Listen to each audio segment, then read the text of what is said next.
For listening in. We'll speak to you next week back here on Highland Radio. How was it getting into it? Oh, took me a while. It's a tight old show, isn't it? It's a tight show. There's lots of old bells and whistles and all that. There is.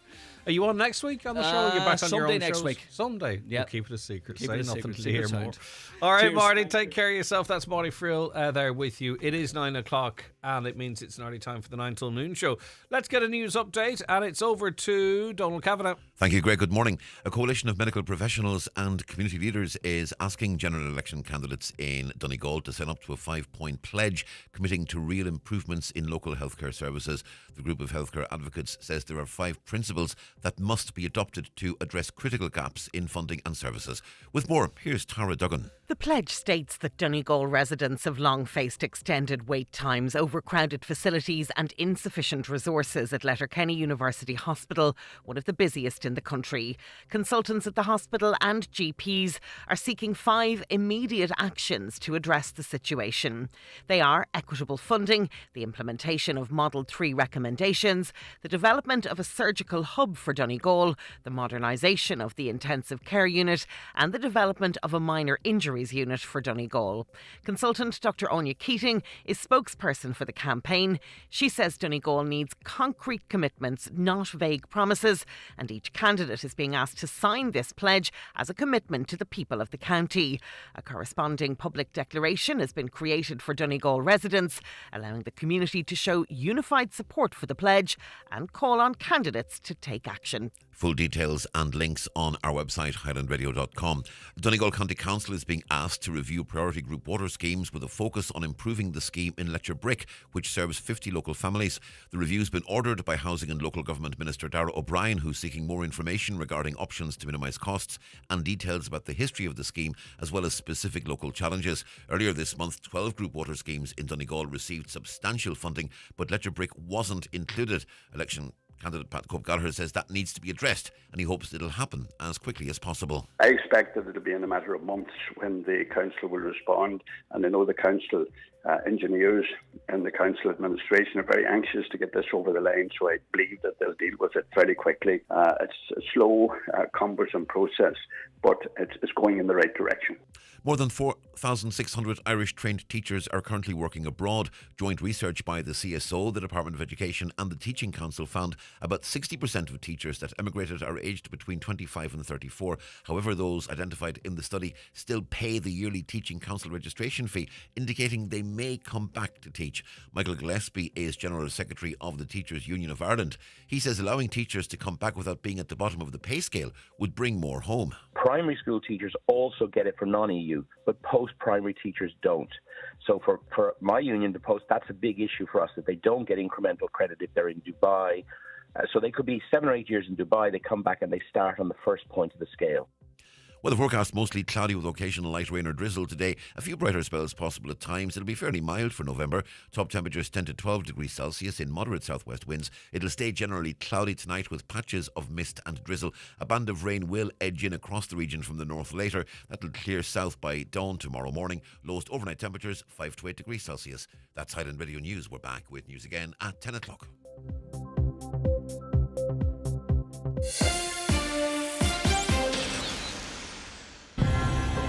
Now is the perfect time to make your family and friends feel cherished by sending them post. Because remember, the last day to post to Australia and Canada is Thursday, December 5th. Send love near and far this Christmas with An Post. See onpost.com/Christmas for more. And now, it's time for the talk of the Northwest. The 9 to Noon Show with Greg Hughes on Highland Radio. Hello and a very good morning to you. It's approaching 4 minutes past 9 on this Friday the 15th of November, and you're very welcome along to the last 9 till noon show of the week. We have our Friday panel assembled. I'll introduce them to you very shortly, but first I want to invite you to get involved in the conversation throughout the course of the hour. You can WhatsApp and text us. It's the usual number. It doesn't change, but there's people tuning in all the while. 086 60 25,000. That is the WhatsApp and text number. If you would prefer to give us a call, it's 074 91 25,000. Caroline and Shannon taking your calls. Or if you want to email, comments at highlandradio.com gets straight through to the studio as well. And if you want to watch the show, if it suits you, if you're at home, You can watch on the YouTube channel, on your smart TV or your Fire Stick, and we're across Facebook and the X platform as well. Right, okay, let's say good morning first to Marie Duffy, Communications Officer with Mental Health Ireland. Good morning, Marie. Morning, Greg. How are you? Good, and very pleased to have you back on the show. Leonard Watson's owner of Watson's Menswear, Letterkenny, and of course a vocal advocate on behalf of children as well. Good morning to you, Leonard. Thanks for your time. Morning, Greg. Morning, panel. And Seamus McDade in an unusual setting. I don't know if you're off work today, Seamus. It just is freaking me out. You're just not in your usual setup, but it's great to have you. Nonetheless, Seamus McDade, Managing Director of Football Special. Thanks, Greg. Morning, all. Good to have you with us. Right, let's start with a bit of politics. And I suppose we're well into the election campaign now, with promises and commitments coming thick and fast on a daily basis. So I'm curious, have any proposals or potential policies of parties or individual candidates grabbed your attention, made you sit up and take note, maybe even possibly consider or change, make you consider a change of who you might vote for? Marie, I'll start with you first. How engaged are you in the campaign so far? And as I say, has anything sort of made you sit up and take notice? Well, Greg, I would definitely say I'm not as engaged as I should be. I'm feeling a bit weary about the news at the minute, so I've been switching off to a lot of the stuff that's been going on. I think it's, for me as a single person, the thing that I'm most interested in is accommodation. I'm rented all my life, living in Dublin and different cities around the world. And I think for me now, I'm living back with my parents, trying to save for a mortgage that I will probably never afford. And owning a home looks out of my reach at the minute. And so for me, it's something that's targeted at renters, first-time buyers, and helping me get on out of my parents' house and onto the property ladder. The rent in Donegal at the moment is crazy. It's through the roof. I don't have the exact figures, but it's significantly more than the cost of a mortgage for equivalent accommodation. There's no rent cap in this county, and there's no eviction freeze for that matter. And there also is a lot of promises, various different promises on housing. When you factor all that in, I wonder, is part of your disengagement, and I know I switch off from the news as well, and it's not just because of the election. I think I know where you're coming from in that regard, Marie, but do you get a sense that anyone can deliver for you? Anyone? Like it? I'm not asking for the individual, but when you look at your situation, when you look at your prospects, when you look at the lie of the land, do you get any sense of hope from anything that you're hearing? To be honest, not really. I don't think politicians are aiming their policies at single people. And for me, I think it's very difficult. Obviously, I will vote, but for me, it's very hard to believe what I'm hearing from a lot of the politicians. I feel the parties that are currently in power at the minute are promising everything, even though they've been in power for the past number of years. The budget wasn't that long ago. If their promises were that great, why could they not have delivered some of them in the budget? Well, because then they'd have nothing to sell at election time. Exactly. So I would like to see change. I don't know if change will be better, but I would like to give people a chance to prove themselves at least. I don't know who that would be. But what I will say is that a lot of people like me, now a lot of my friends have mortgages. They're married, they're in relationships, they've got children. They would be thinking very differently to me. But for me as a single person, the world's not designed for a single person to get on the property ladder. No, and the statistics just escape me at the moment, but there's an awful lot of single people in this country. It's not like you're an outlier. There's lots and lots of people that are single, and I was actually taken back a little bit by the stats in the last round of CSO figures, but I won't quote them because I can't quote them accurately. Seamus McDade, I suppose you're coming from it, like all of us, I suppose, living in the county, but also from a business perspective as well. I'm just wondering, is it all just a load of noise, or is anything over the last while, or do you anticipate anything being said that might engage you and say, right, okay, let's try this, or let's stick with that? there's not really, no, I haven't heard anything that I would say is, totally radical. I mean, ultimately, if you're one of the government parties and you're canvassing, exactly what Marie said, why would I vote? Why do I think you're going to do anything differently, the day after we elect you than the day you were elected last week? We kind of know what your policies are going to be. And if you're one of the parties that is in opposition, there's nothing really radical that any of them have said. There are the things like the housing crisis is certainly not going to be fixed in the short term by the messaging that the opposition have. And I'm not suggesting there's the radical ideas may not win votes and may not be the right strategy, but there's certainly a housing crisis, obviously undertaken. I mean, it's a crazy scenario that Marie thinks as a single person that she shouldn't, it's like a house is just a dream and an ideal. It should be a very normal want and need of every member of society, whether they have a partner or not, that when they're at a certain age, they should be able to access housing. Yeah, well, that is an Irish thing to some extent. I mean, the sort of feeling that you should have a house and want to buy a house. You go to other European countries, Germany, Holland, the two that spring to mind.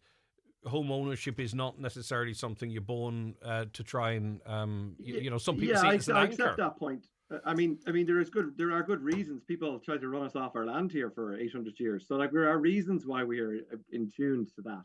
But I think the difference I would say there, Greg, is I lived in New York where people rented the whole time, but you had great public services at your doorstep. So it didn't matter rent. If you lived in the Upper East Side and you rented, you had a brand new subway line right in front of you. You had a massive Central Park was very close. If you're renting here, what services are you really getting? And coupled with the fact there is not much rent availability either. And it's certainly overpriced, as you mentioned. So it's really a lack of any housing.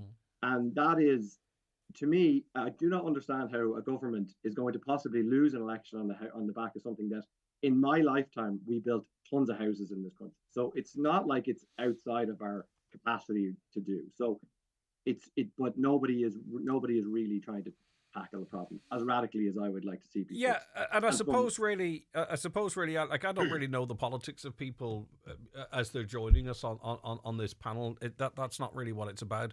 But often, I suppose the default position can be that everybody's unhappy with what the situation is at the moment, and we need to change. And why would you vote for more of the same? But the truth is, and it has to be noted, 47% of the public at the moment favour the government parties. That's almost half, and I think for a coalition that's been in power for as long as it has, and for two parties that have been in power for as long as they have, that's remarkable. 47% effectively approval rating of what's there. So, as I say, I'm asking the question not that we need change, because a good answer is, you know what, I'm happy with as things are. But anyway, that's it's a very fair point, and I think obviously in Donegal here we're probably more naturally inclined to be in opposition. I think anyway. So, yeah. So it's not indicative. And I mean, it is important to say that, like, I am a homeowner, was just very recently, and I do feel fortunate to have done that. But, there are people who bought houses 15 years ago who then lived through 5 years of a mortgage that was way more than the value of their house. They've now lived through a period where their value of the house now outstrips their mortgage. And they're not that concerned. They'll never admit that publicly, but they're quite happy that housing prices are quite high. And that's a lot of people in the country. And I mean, the country's not, I don't think this is a destitute nation where everything, is completely gone. It's just, it's a very, very good country that could be excellent. But you see, then what happens is, and this is where things start going awry, is that we face specific challenges up here in terms of housing, i.e., a minimum of 7,000 houses that were built defectively. And then sort of, those national figures then they feel like they start getting skewed a bit more here in Donegal. We'll know on polling day.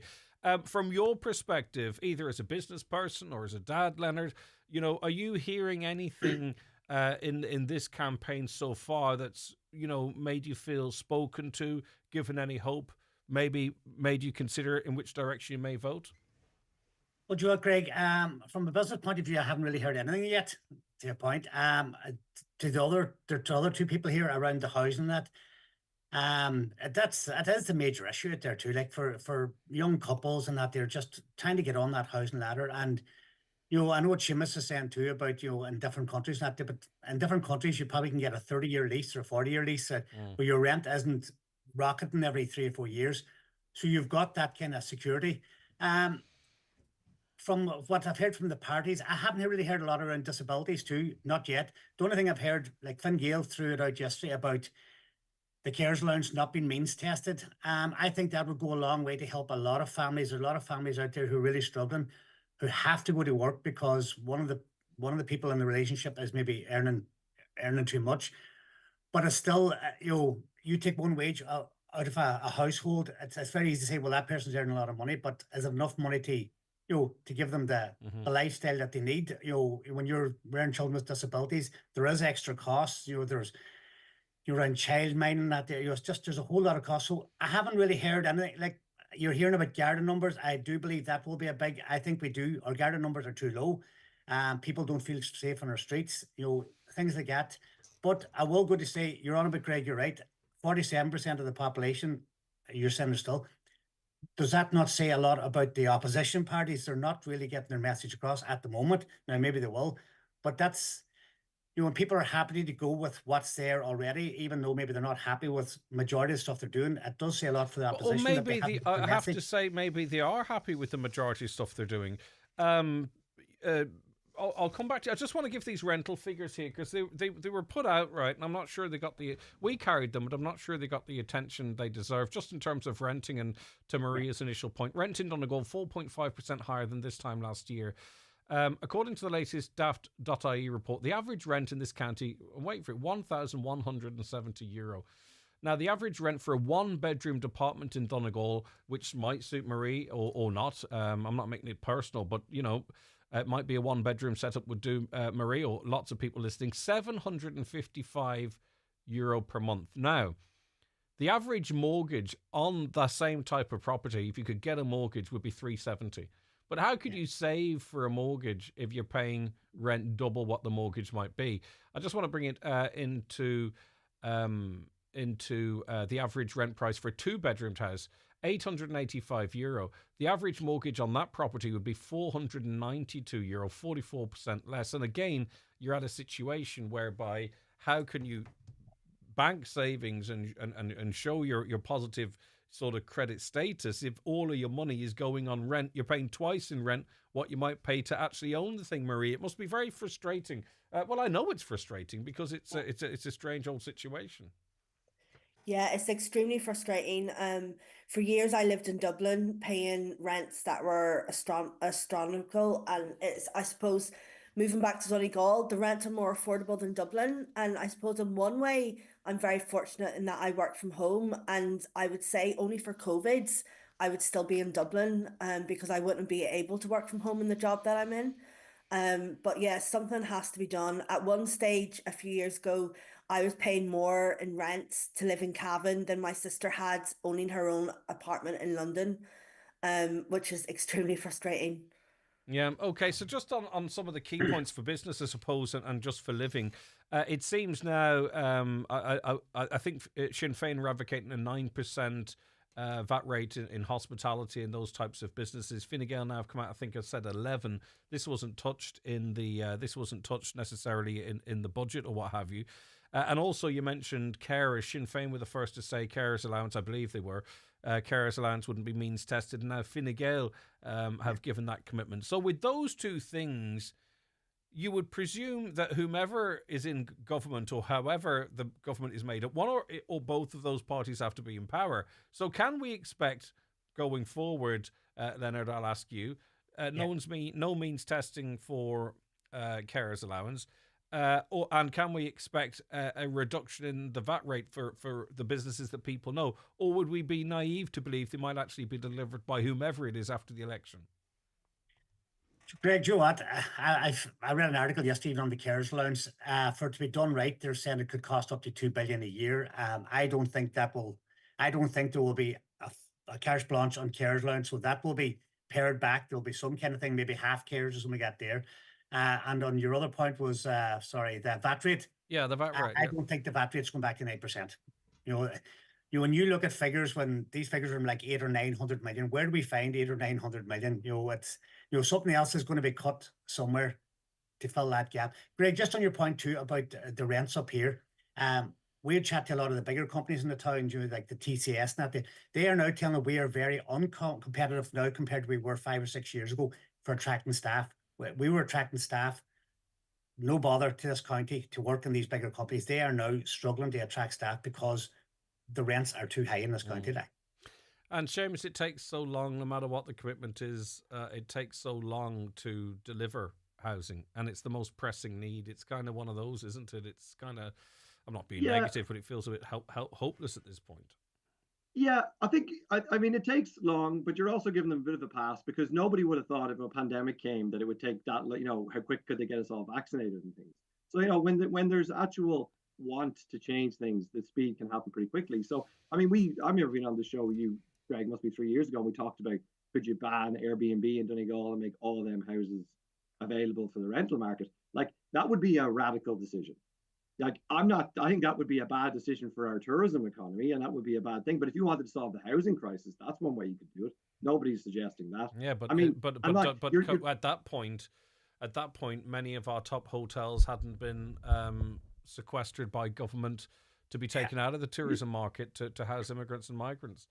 Right, but that's another thing. If you'd have said 5 years ago we're going to fill rural hotels with people from a war-torn part of Europe, we would have thought that was not a thing that could happen. So to say, for a government or any party now to say, well, vote for us on this, but listen, it could take us 10 years. That's the, like, I'm a business person, like, I can't say that to my customers. Like, we got to respond quickly, and that's the, I mean, and Leonard's could be right. I mean, like, the idea that we take a VAT rate from 13.5% to 12% or 11%, whatever, and that's going to make some sort of difference to anybody out there. I mean, somebody saying we'll cut the VAT rate to zero is something that would be a difference. And it's not so much that as business owners, we want like every specific line item looked after. We want the economic conditions to be such that we can thrive.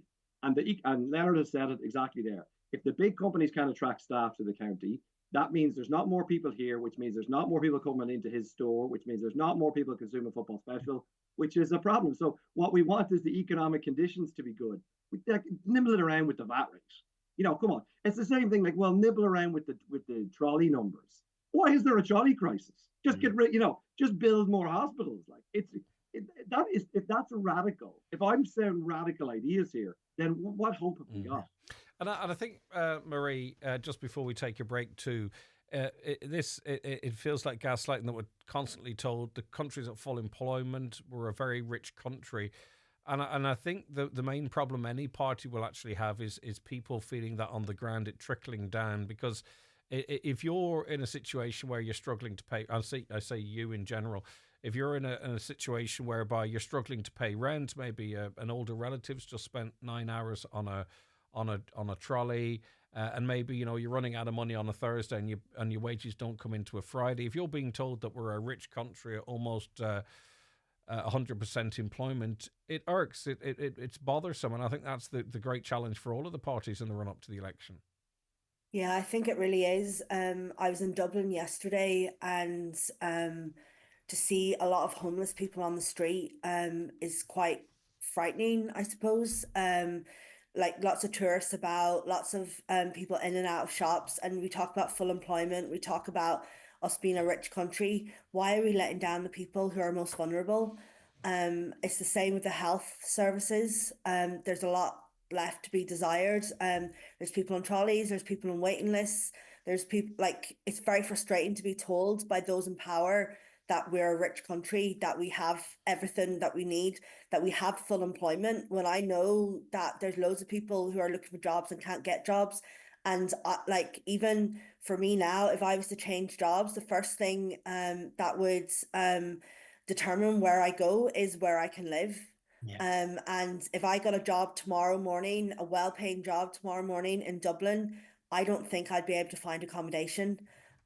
So it's all very well saying that we're in full employment, but what about all the extras that come with it? I think that's I think it's leaving a lot to be desired, to be Okay. honest. All right. Now, it's kind of interesting because these national polls really don't tell us everything. There's a lot of local nuances and all that type of stuff. And the likes of Sinn Féin would traditionally outperform how they're showing in the polls and so on. But we have to take the polls for what they are. And just a last question on this sort of type of politics. Fine Gael, they have the clear lead now over other parties 2 weeks out from the general election, the latest poll shows. It's from the Irish Times, Ipsos BNA. It puts Simon Harris's party on 25% support, 1 in 4 people, ahead of both Fianna Fáil and Sinn Féin. They're sitting tied on 19. Interestingly, there's a surge in support for independent candidates, who I think maybe that's where people see the change coming from, for right or wrong, at 20%. So I'll just ask the three of you, start with Leonard and work my way up. Do you feel the momentum is now with the government parties, or do we do politics in this country in a way where there could be some sort of a seismic shift or big change in the last days up to the 29th? Greg, do you know what? I looked at them polls this morning, but there's still an elephant in the room. Fine Gael have 19 new candidates going for seats that they've held before. Like, who's to say they're going to hold them 19 seats? People presume they're going to hold them 19 seats. They probably won't hold all them 19 seats. So, as you say about the polls are polls. The main polls that they people vote.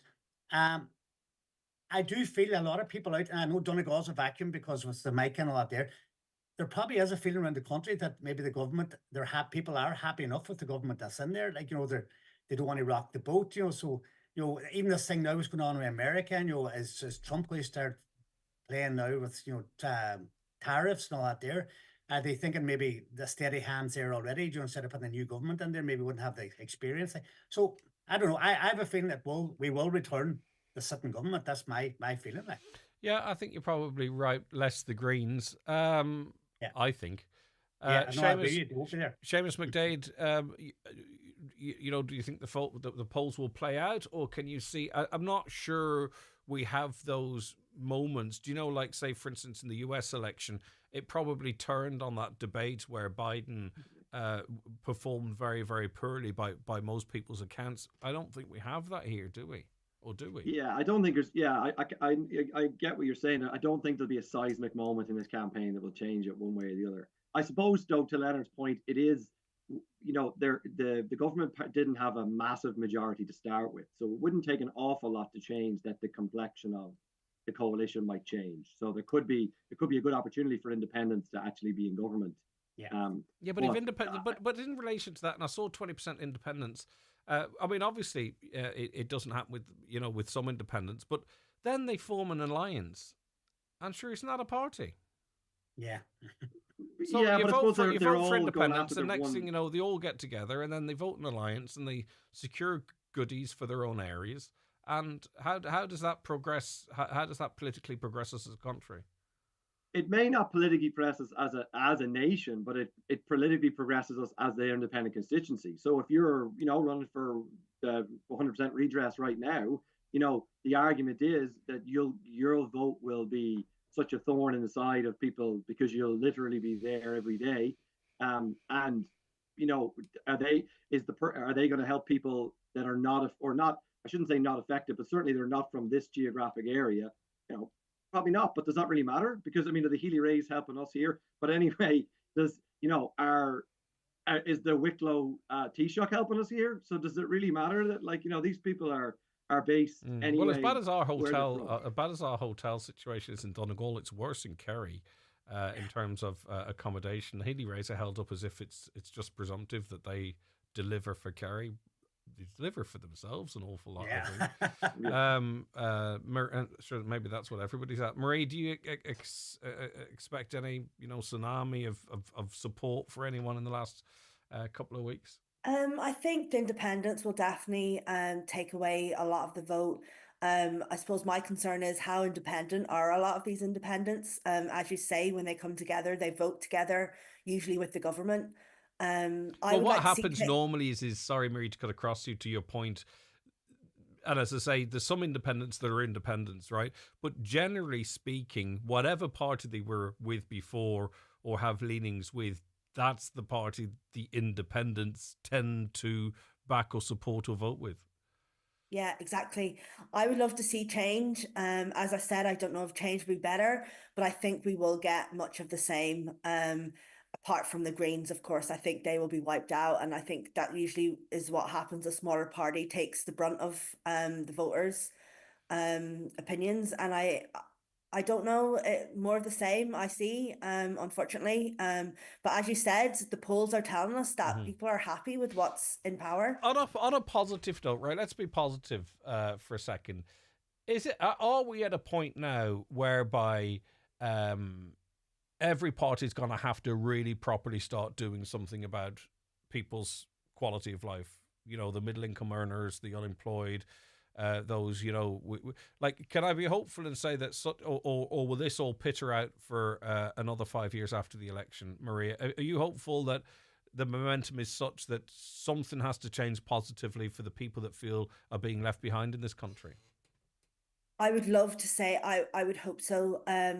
I would love it's a great country to live in. I'm very privileged to live in Donegal. I moved back from Dublin for a reason. I have a better quality of life in Donegal, but I am limited for employment opportunities. If my job was to go in the morning, I am limited as to where I can live. If I was to get sick, I'm limited as to where I can go to hospital. So yeah, I don't know. I would love to say that they'll take everybody and they'll look after everybody, but I often think that politics does look after just a few.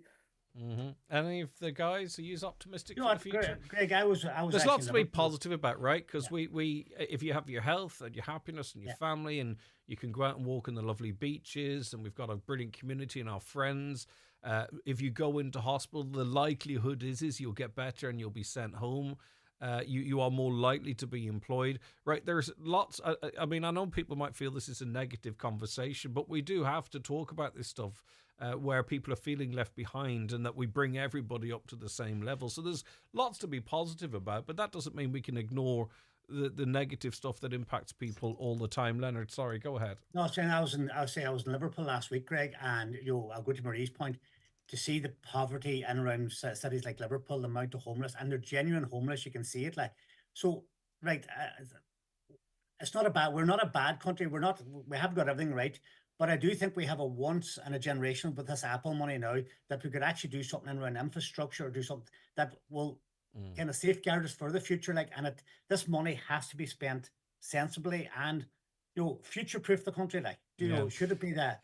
It's funny in relation to, it's not funny at all, but a peculiarity of homelessness in this country is that the figures are very high, right? And a lot of it is based in Dublin. We have homelessness here, but the reality is and no one wants to say it out loud, with a great deal of the homelessness, there's other associated issues, mental health issues, alcoholism, family breakup, criminality, and I feel I can say, because I think people know that I'm not saying that's what all homeless people are, but I did note when you hear the government politicians talking about it, they try and hint at that, but they can't say it because they get a backlash, and the opposition are not going to say either, because they don't have to, because they can sit and watch the government squirm, unable to sort of offset some of this homelessness from other related problems. Do any of the three of you get where I'm coming from there? And I'm not sure what the impact actually would be on homelessness, but it's funny, we don't have certain conversations in this country. But you are right, Greg. Mental health, drugs, addiction, as you say, that people maybe have been thrown out of home or something. There is, as I say, when I looked at them people in Liverpool last week, there was people actually shooting up drugs on the street in tents. And there's so many issues out there. But again, we still have to help these people. 100%. But if I'm in government, right, then you would say, well, why don't you do more to support these people, wraparound services? Because it's not just great. It's not just building a flat and saying, there you go, there's your key. There's a proportion of those people that need more supports and services. But you're not going to say that as an excuse in government because you're highlighting other issues. And you're not going to say that in opposition either, because then you might be letting the government off in terms of the overall number. It's a funny old game, politics. Yeah. Seamus? Yeah, I mean, it is. You got to balance that up. It's difficult. Well, you got to play politics there. But I think like this, it is a great country, right? like Marie, I'm recently returned here by choice. So it is a great country, but it's a great country because of the people, not because of what they're doing in Dáil Éireann. Let's be frank about it. I mean, and Leonard has said it. It's a shocking lack of ambition as to what we want. So you walk some of our greenways here, whatever, that are old railway lines. How have we worse infrastructure in Donegal than we had 100 years ago? And we have all this Apple money. How is so? That's what I'm negative. The Apple money, I used to be I'd get say a rebate or something of 200 quid, and I'd have 200 quid in my wallet, and then I'd start tapping for stuff, saying, "Well, that 200 quid will pay for that," and I'd end up spending about 700 or 800 quid, and I'd still have the €200 cash in my wallet. That Apple money is a lot of money, but my word, it's been spread very, very thin already because. Between housing and defective concrete and infrastructural development, it will, as big as the amount of money is, it will only go so far, and only so many promises can come out of it. Right? Okay, go ahead. Did you want to finish? That's why you need, as much as the Children's Hospital is a crazy overspend. It's not a total waste of money because we will end up with a good children's hospital. That's but it's just it should only cost a quarter of the money. But it's not, and that's where you're saying you're right. The Apple money will be fluttered away on, mobile phone covers in children's schools, not on more schools.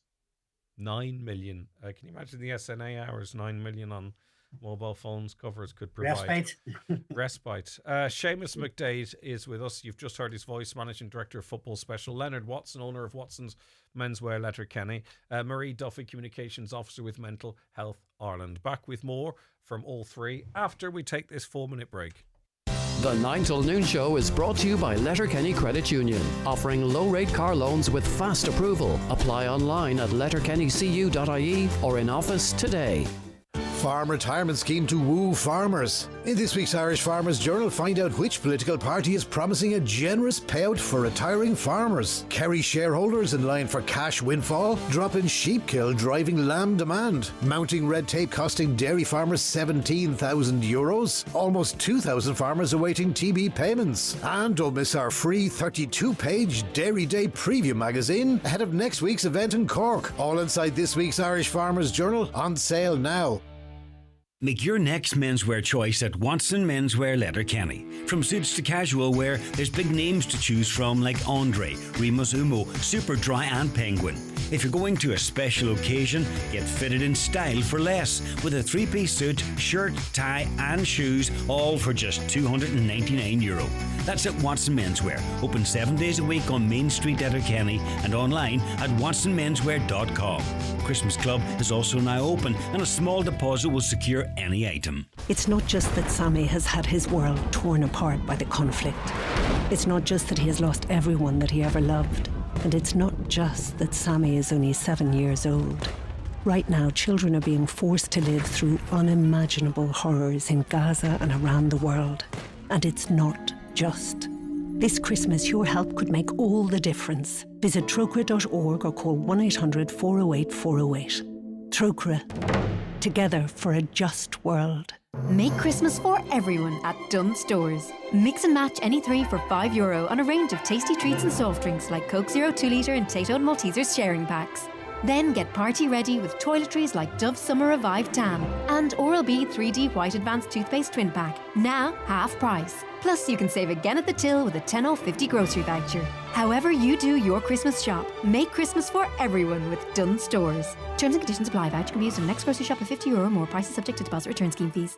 You could win €10,000 with Top.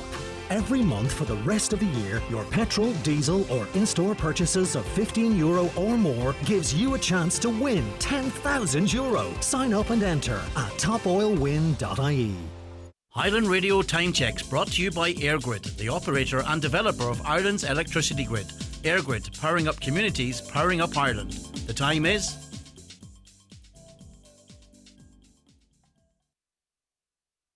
The time is 9:38. You're very welcome back to the 9 till noon show. Greg, 15,000 people registered in the last few weeks their votes. It will be interesting. That comes in from Kathleen. Indeed, it will. Another thing with independents is a lot of them were with political parties and then jumped ship to become independent, but their allegiance and alliance is still with the party they just left, which is a point I made as well. Some more of the same from a government that was never elected in the first place. I hope they'll change in Donegal and elect a person for the people whose houses are crumbling that needs to be demolished. Time has come to lose one sitting TD, whoever that's going to be. And it's a likelihood, maybe a probability. Simon Harris was in charge of the Children's Hospital. Now is the time to make his party pay for that mistake. But that's not historic. They're still locking horns with BAM as it relates to that project. That's not done and dusted. That's still ongoing. Forza Ireland, it's Ireland's largest public sector trade unions, published its election manifesto in which workers have called on the government to test a 4-day week, increase pay beyond the level of inflation and protect the right to work remotely. The union said it wants to see a 4-day working week piloted in parts of the public and civil service without loss of pay or productivity. People before profit have even gone further. They want a 4-day week for everyone. 2 extra bank holidays as well. That's all in its election manifesto. Seamus, could either be considered? Would they work? I mean, public, private, I don't know, whichever. Would you notice if the civil service worked on a 4-day week from a 5-day week? I don't know. I mean, Greg, it would work in a private company where you might be incentivizing your employees to get their work done in 4 days.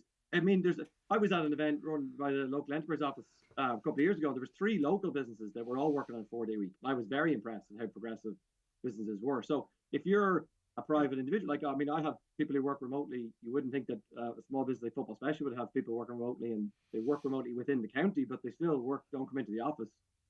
So yeah, I mean, it can happen, but do you think that efficiency is so good and all the unions that Forza represent that they reckon they can do it in 4 days? Because I think Leonard and I would have serious doubts about that. I suppose as a business owner, I'll go to you, Leonard. Well, thanks very much. You know what, Greg? This is a union trying to look after their members. This is silly. This is pie in the sky stuff. Like, there's no way there's companies out there can afford to pay people for 5 days work for 4 days. And we're, as you said earlier, we're at full employment. You know, where are we going to get the workers? A lot of the bigger companies now are asking their employees to come back into the office because they've seen productivity drop. So it's like all these things that will work harder in the 4 days. That doesn't happen. You see, whatever can be achieved in the public sector, I don't know what KPIs are in place or whatever it might be. You look at the private sector, look at the majority of people employed in this county, in retail, in hospitality, in me. I mean, you know, 4 days a week. I mean, some actually are on 4 days a week because they can't justify opening longer. But, you know, would 4-day week work across the board, or would it widen the gap more between public and private employees? I think it would widen the gap. You know, could you see now teachers going down to 4 days a week? You know, what are we going to do with the children then for the 3? You know, it's a long enough weekend with children, and then you've got children then who'll be struggling to school. You know, is 4 days going to be enough for them? You know, there's so many scenarios here that just doesn't work. I mean, even in the hospitals, like I was chatting to a guy in the hospital last week. He works 3 days 1 week, 5 days the next. You could say he's working 4 days, but he's doing his hours and then he's doing his full hours and then 8 days. I just don't see how inflation would rocket because I would go, like, if it were me and I haven't thought about it, I'd go, well, how are you able now to do the same work in 4 days than you did in 5? What were you doing? Marie, what's your view? As I suppose you and I were employees rather than employers, so our view might be a little different, Marie. Yeah, as an employee, I would love it. I think it would be great. Sometimes I wonder, are we working to live or are we living to work? So personally, I'd love to get an extra day in the weekends. I think that I would work better. But as the other panelists have said, how does it work in the public sector? How do you get teachers working 4 days a week when we need them 5 days a week? We can't even cope with the 5 days a week as it is. So how do we go down to 4 days? I think some of the bigger companies, like tech companies, I can see it working there. I can see it working in certain industries, but I can't see it working everywhere. I don't know how. There would definitely be people who would take advantage of it. And as an employer, I would be worried, but as an employee, I'd say bring it on. Yeah, 2 extra public bank holidays being proposed by PPB. That's to come out of your pocket, Leonard. I'm delighted with that. Yeah, but I'm just saying, Greg, inflation would rocket. Like that'd be like giving everybody a 20% pay raise in one go. Like that's not sustainable. The company's going to the loss straight away. Like. Yeah, the other thing, Greg, is saying on it is it's more to do that then people want a 3-day weekend, and like that's important because they still want the hospitality workers to work 40 hours a week. They just only want to work 4 days a week. So because people still want and they still want you to work because people still want to get up on a Friday and be able to listen to your show, but they just don't want to be able to do that from the office. So, you got to be like Marie is right. It works and it does work in some settings. So it is important to say it does work in some settings, but it's a very specific setting. I think mandating it's an issue. Mandating would be a problem. Yeah, because you can use it to incentivize and draw people into certain work and what have you. Yeah, I get it. Yes, Greg, the majority of homeless people have secondary problems. Some sex offenders too, although I'm sure that's a minority, who cannot get accommodation because landlords are too frightened to rent to them for fear the property will be damaged. A caller says, I've been working with homeless people now for 5 years and they all have a reason for homelessness than simply not being able to find somewhere to live. And I presume it's abundantly clear. Was trying to say the quiet part out loud here so we have a real conversation about homelessness. That's not to say all homeless people have secondary problems, right? Of course not. But unless we talk about fixing the secondary problems that are there, we're not really, I don't think, having a serious conversation about homelessness or reflecting necessarily on fully accurate figures. A caller says all promises made by parties should be held accountable. There should be repercussions if they don't fulfil their promises. Maybe a fine or them losing their seat would be the way to go. Well, you see, that's it. That's what the election process is. You elect someone, and if they don't fulfil their promises, you deselect them. But we kind of often vote because we're told how to vote by our mums and dads, and we like how they look on a picture. Anyway, the caller goes on to say, throw them in jail for a while and see if things improve. Not quite sure if that would go down a bomb. If they don't get things done, we'd have another election after a year. The problem is it's hard enough to get people into politics as is. Can you imagine with those types of caveats? Let's not work at all. Just send them all our money and stay at home. Okay. We have so much issues in this country, they'll be hard to fix. No talk of the Apple money, how that's going to be spent. Well, every party's got an idea for it. Even Seamus is planning how he's going to spend it. They go on to say the government didn't want to look for that money. It was given to them. We were told by this government that we can't look for it, but it landed in their lap now. So spend it wisely as safe for the people who need it most. It was complex, our position in relation to that money, because it was dodgy tax regimes that we stood over that allowed that money to be used as it was, and there was at least a partial defence, I suppose, to try and defend our reputation in that regard. I'll be back with more from our 3 guests after these. The 9 till noon show with Letterkenny Credit Union. Simplify your debts with a debt consolidation loan from Letterkenny Credit Union. Call us on 074 910 2126 or apply online via our app or in office today. At DoorTech Garage Door Systems in Kilmacrennan, we specialise in the supply and installation of all types of industrial roller doors and garage doors. Whether for your home, business or farm, our doors offer the security you need. For premium quality doors, call DoorTech on 9139941 or visit doortech.ie. The ultimate tribute to Cher from the world-famous Las Vegas Legends show and BBC's I Can See Your Voice. Trisha McClunney brings Cher to life with her Essentially Cher show at Angrennan Theatre, Letterkenny, Friday 29th of November. Tickets on sale from angrennan.com and Venue Box Office. Presented by Joe Gallagher Entertainments. Say goodbye to traditional peat briquettes and embrace the new sustainable alternative, Zip 100% natural heat logs. Simply add them to a lit fire. These super efficient, low moisture Zip heat logs burn longer and hotter than wood, making them the cost-effective way to heat your home. And they also produce less ash than peat briquettes, meaning reduced cleaning between fires. Zip 100% natural heat logs are available in all good retailers. Give your fire some zip. At AXA, blocked drains and burst pipes don't worry us. And the kids? Well, let them be kids. From the little accidents to life's bigger problems, these things happen. But with AXA Home Insurance, our 24/7 emergency home assistance will have a fully qualified tradesperson with you quick. Together, we've got this. AXA. Know you can. Policy terms and conditions apply. AXA Insurance DAC is regulated by the Central Bank of Ireland. Wrap up some Donegal love this Christmas with thoughtful, sustainable gifts made by the Donegal designer makers. Join us for our annual Christmas fair in Rathmullen House this Saturday and Sunday from 11 a.m. till 5 p.m. A weekend of festive food, drinks and stress-free gift shopping. Donegal champions Niamh Padraig Ishkaheen are back on the Ulster Trail again this Saturday. The Inishowen side face Collegeland of Armagh in the Ulster Junior Championship semi-final at Hilly Park in Omagh. Join the Highland team for full match commentary from the 4 p.m. throw-in. Brought to you in association with Doherty's Centra Muff. Proud to support our local teams. As your trusted local stores, we're always here for our community.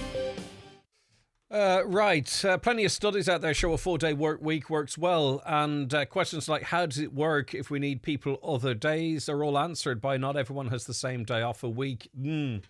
Right, okay, I'm not quite sure if we got down to the nitty-gritties if they want a day off during the week or if they want it to be a Friday or a Monday. I think Seamus is the view that people would want the 3 days off at the same time. The public service is the worst record of work in this country. If they did a 4-day week, nothing would ever get done. Some of our civil servants work really, really hard.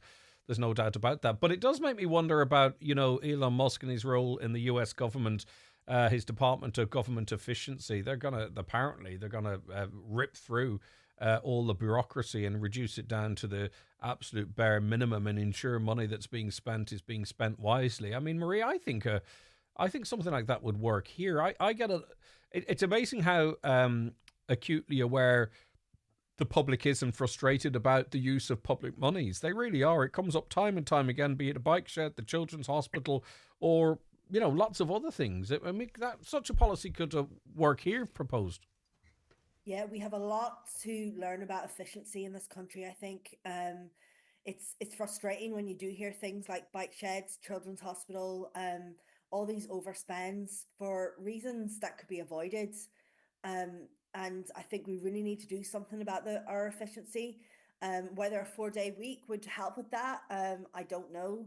But yeah, anything that could be done to improve efficiency in the health service or any service that we have in this country would be welcomed. Would you like to see a Department of Government Efficiency in Ireland, Seamus? Not headed up by somebody like Elon Musk, no. But depending on what Michael O'Leary was, it depends on what their remit is and what they're going to do. It is easy to point the finger at the capital projects that go into overrun because they're obvious. But it's more it's the waste that's going on to every department on a daily basis, and there's loads of departments out there that are being underfunded. Like we talked about, there's loads of places the government needs to spend more money. But there is definitely inefficiencies. But I mean, we heard from the former Owen, the former housing minister. It'll come to me in a second. Like he says, when he's going to try and fix problems in government, ministers face, there's 3 groups that make the decision. The head of the civil service, the Department of Finance, and another. I can't remember exactly why it was. So I mean, the government doesn't run the country, right? So there's obviously a top-heavy civil servant bureaucracy in this country. Would you not think that that's an issue that could be resolved, Seamus? Well, it could be, but there are simple ways to do that. You could say that the top 10% of earners in civil service contract is tied to the length of the job. The people at the very, very top earn a lot of money. That's not to say that people in the middle and the bottom of the civil service, any public sector workers, that being well paid, because they're not really. Yeah. I mean, in England, you can. I don't know exactly what role it is, but the incoming Prime Minister can appoint a new head to head up the civil service, so they can get someone that's more aligned to their views and maybe is not entrenched in their job and career. We don't even know who these people are, but they run the country. Yeah, I mean, again, I think we're giving politicians a bit of a pass, but that's the structure is set in that way. But you look at the head of the HSE being paid like more money than the head of the NHS. Like, how is that possible? And all throughout this. So, but he's contracted, and Forza represent him as well. So like he's scaled, so he's getting paid X amount of money. Why is he being scaled? That's just a contract worker as far as I'm concerned. If I was hiring. Yeah, finally, I just have to wrap it up now. Finally, Leonard, would you like to see a Department of Government Efficiency? Yeah, Greg, I know we're kind of laughing, but I actually think something has to happen, and that there is. I think that's what I'm saying. I think a lot of people would like to see it. I think it genuinely would be a vote winner. Like, Greg, we would have conversations with the council. Everything's happening too slow. I'm just chatting with Donegal and Letterkenny. Everything's happening too slow. You're on about building houses. The infrastructure's not there to start with. If things like this, put the infrastructure in there, the builders will build the houses. Like, we're always on the back foot. Let's be on the front foot. We're the fastest growing town in the country here, but we're slowing it down. Like, the big companies are telling the councils and the governments this. We're slowing ourselves down by not getting things done quicker. Like. That is, and also in terms of traffic, we're narrowing the busiest road in Letterkenny down to 2 lanes too. Talk about slowing things down literally and metaphorically. Leonard Watson, as always, thank you so very much. Lovely having you on the show. Take care of yourself. Thanks very much. Bye-bye. Seamus McDade, always a pleasure. Thank you very much indeed. And Marie, thank you so much. Lovely to see you again, and we look forward to having you on the show in the not too distant future, if that's okay. Thanks, Greg. All right, take care of yourself. We'll be back with the weather. The 9 till noon show is brought to you by Letterkenny Credit Union. Digital loans now available. Apply online or via our app today and get your loan transferred directly to your current account. If you want the ultimate running shoe to take you through winter, the Asics Gel Cumulus 26 GTX has you covered. With waterproof Gore-Tex technology and durable design, these shoes will keep your feet dry and cushioned mile after mile. See in store or online at michaelmurphysports.ie. Michael Murphy Sports, where your run begins. Looking for your number one stop shop that's got it all? Then make John McNulty's convenience store and top oil service station in Stranraer, Donegal your number one destination. Whether you're topping up on petrol or diesel, stocking up on solid fuel, or grabbing a delicious bite from their hot deli, John McNulty's has everything you need. Convenience, quality and service, all in one place. Because at John McNulty's, they put you first. Visit John McNulty's today. Me and the Minions are on a road trip. Yeah! To spread the word that Sky Full Fibre Broadband is now available in more homes across Ireland. Voila. So, Stuart, where are we going? Okay, Letterkenny. Then Lifford. Oh, and Bundoran too. Keep an eye out for 99.9% reliable Sky Full Fibre Broadband. Well, crank up the tunes, Kevin, and off we go. Search Sky Broadband today. Availability subject to location. See sky.ie/speeds. Plan the perfect weekend escape from Donegal to Glasgow with Loganair. Enjoy convenient flights every Friday and Sunday with a complimentary 15 kg check-in bag. Experience hassle-free travel and book your getaway now at loganair.co.uk. Financial abuse is when people are dishonest in how they manage another person's money, property or benefits, particularly a person who may be at risk. Surprisingly, a lot of financial abuse is carried out by people known to us. A family member, carer, neighbour, social welfare agent or worker. Prevent financial abuse by keeping in control of your money. Learn more at safeguardingday.ie from Safeguarding Ireland, supported by the HSE. Highland Radio weather updates with McElhenny's. Find the perfect present for everyone on your list this festive season. Discover the joy of gifting and make Christmas magical with McElhenny's Ballybuffet. Visit us in-store or online at mcelhennys.com. So today, occasional light rain or drizzle. However, a few brighter spells are possible at times. Another fairly mild day for November. Temperatures 10 to 12 degrees. Next week, it's going to get cold during the day. Risk of hail and snow, light dustings and all that kind of stuff. And cold nights as well. So enjoy this relatively mild weather, I suppose, whilst it might last. Now, I did make a slight mistake and carried an extra ad break. So we're going to take a break now for the news and obituary notices. Come back because we've got a very interesting couple of hours coming up for you. The 9 till noon show with Letterkenny Credit Union, now offering mortgages from €40,000 to €600,000 with no hidden fees or transaction charges. Letterkenny Credit Union, 9102127. Donegal champions Niamh Padraig Ishkaheen are back on the Ulster Trail game this Saturday. The Inishowen side face Collegeland of Armagh in the Ulster Junior Championship semi-final at Hilly Park in Omagh. Join the Highland team for full match commentary from the 4 p.m. throw-in. Brought to you in association with Doherty's Centra Muff. Proud to support our local teams.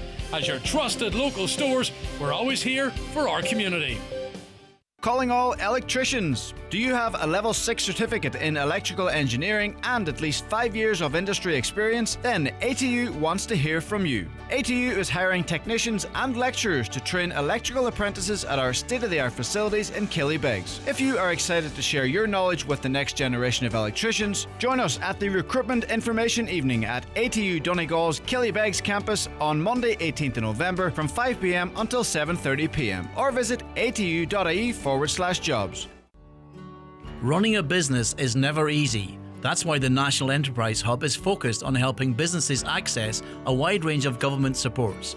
We spoke to Conor O'Donovan, the head of the National Enterprise Hub, about the new free service. The National Enterprise Hub was launched earlier this year by Minister Peter Burke, and it's supported by the Department of Enterprise, Trade and Employment and operated by Enterprise Ireland. So we've brought together 24 different departments and government agencies with 230 government supports into one place. We like to think of it as like citizens' information, but for business, where users can pick up the phone and speak to one of our advisors directly. Our tagline is "Support starts here," and we'd encourage every business to contact us to talk to somebody over the phone and to really make it easier to access all of those supports. To engage directly with an advisor for support, visit neh.gov.ie or phone 01 727 2100.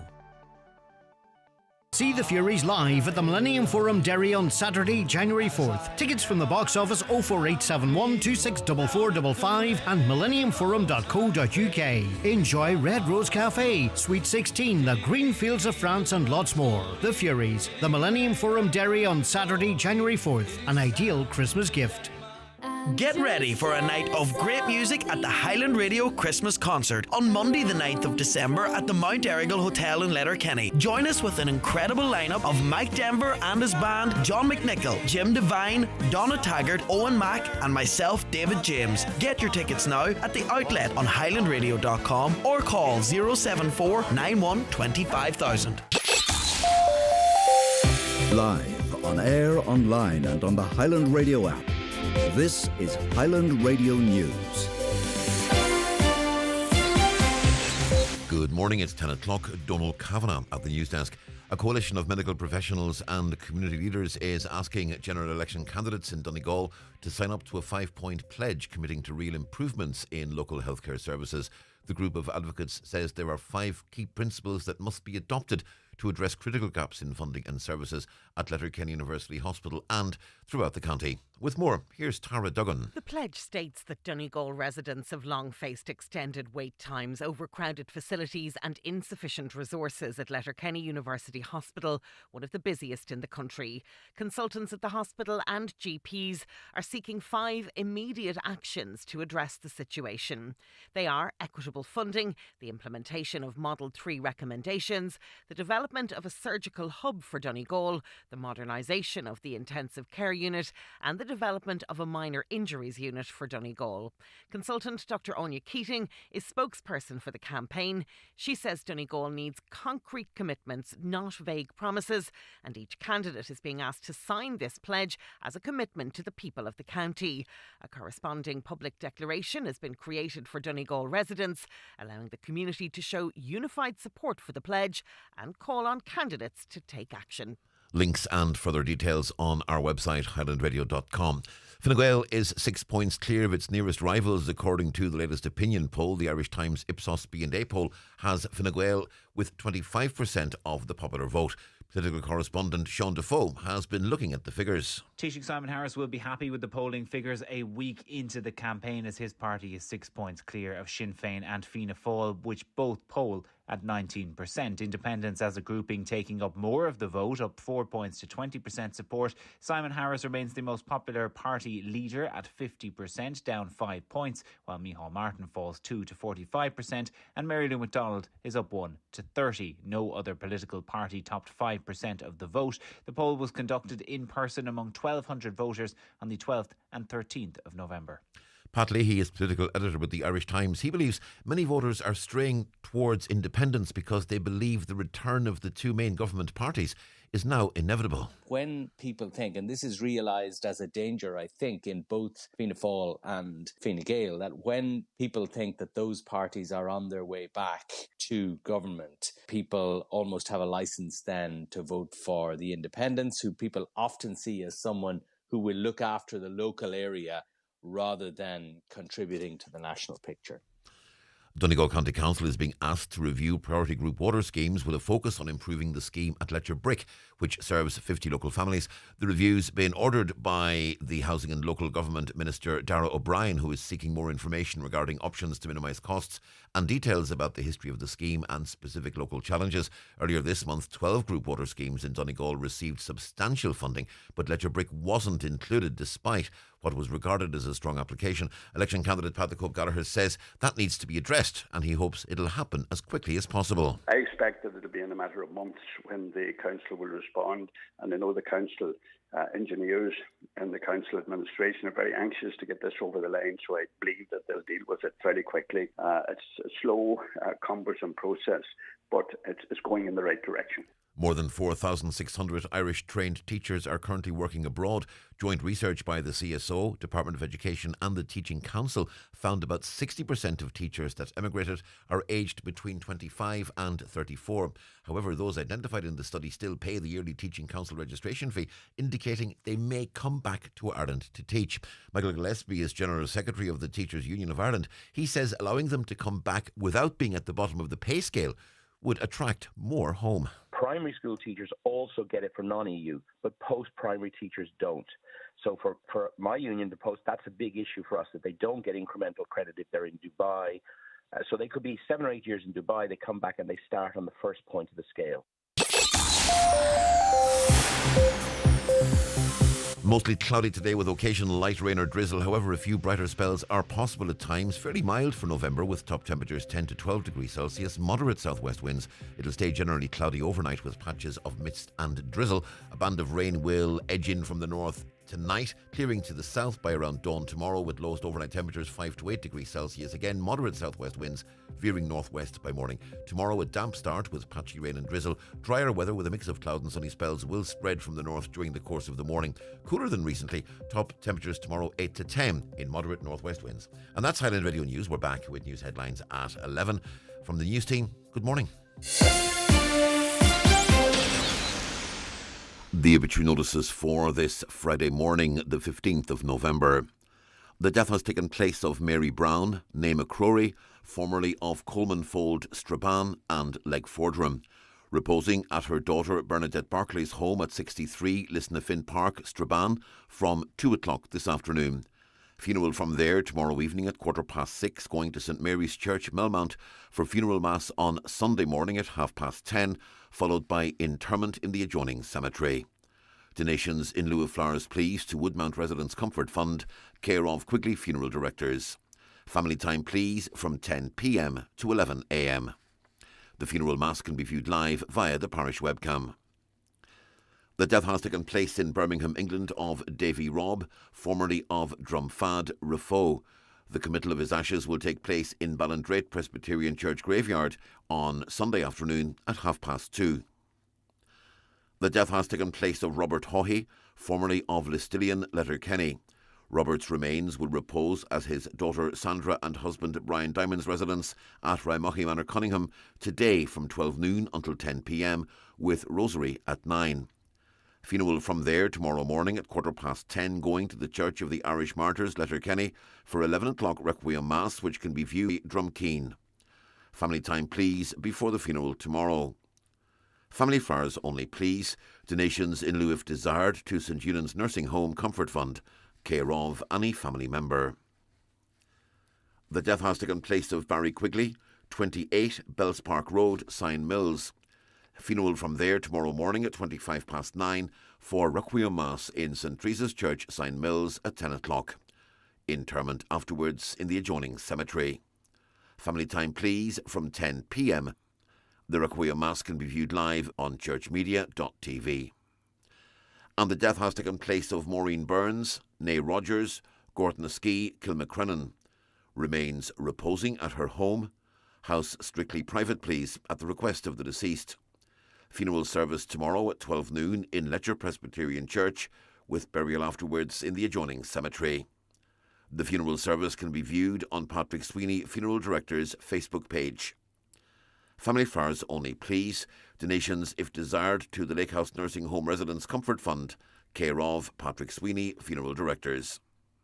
For family information and more details regarding wakes and funerals, please go to highlandradio.com.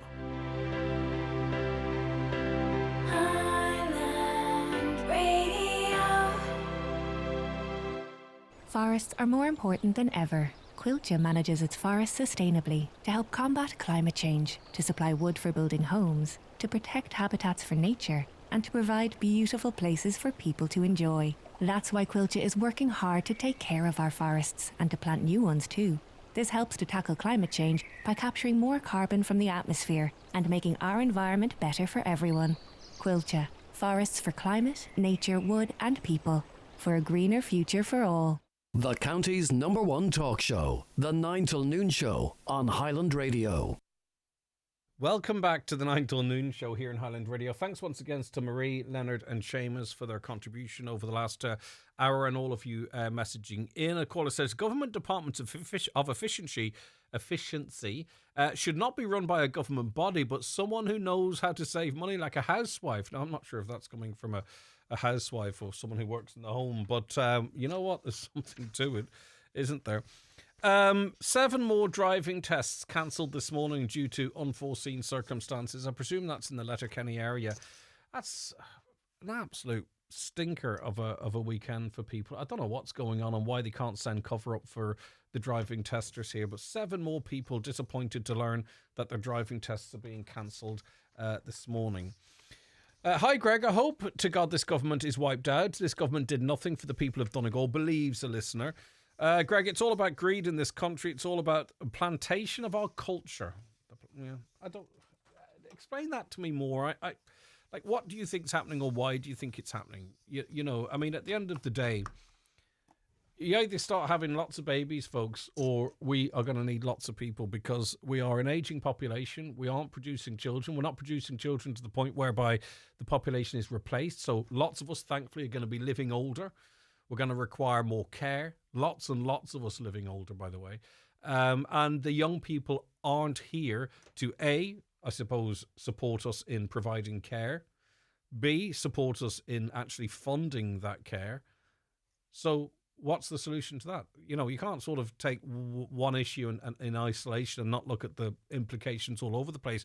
Charlie says, ask the people with Micah if it's a great county or great country. Charlie, sorry. You know, like when any of us are in crisis, we look for the positives in life, because you have to get a respite from it. You can't constantly live. You have to try and find some light in all of that darkness. And I speak to lots of people affected by defective concrete blocks, and as impossible as it is, they do try and find some light in all of that shade. And often that's through the community. It's through friends and family and supports. It could be getting out of that house and going for a walk on a beach or something to try and switch off for 5 minutes. And that's where, you know, that's sort of the positivity that I was talking of. Greg, the reason local Irish people cannot get accommodation is because of Ukrainians, as if one rents their house out to them, it's tax-free.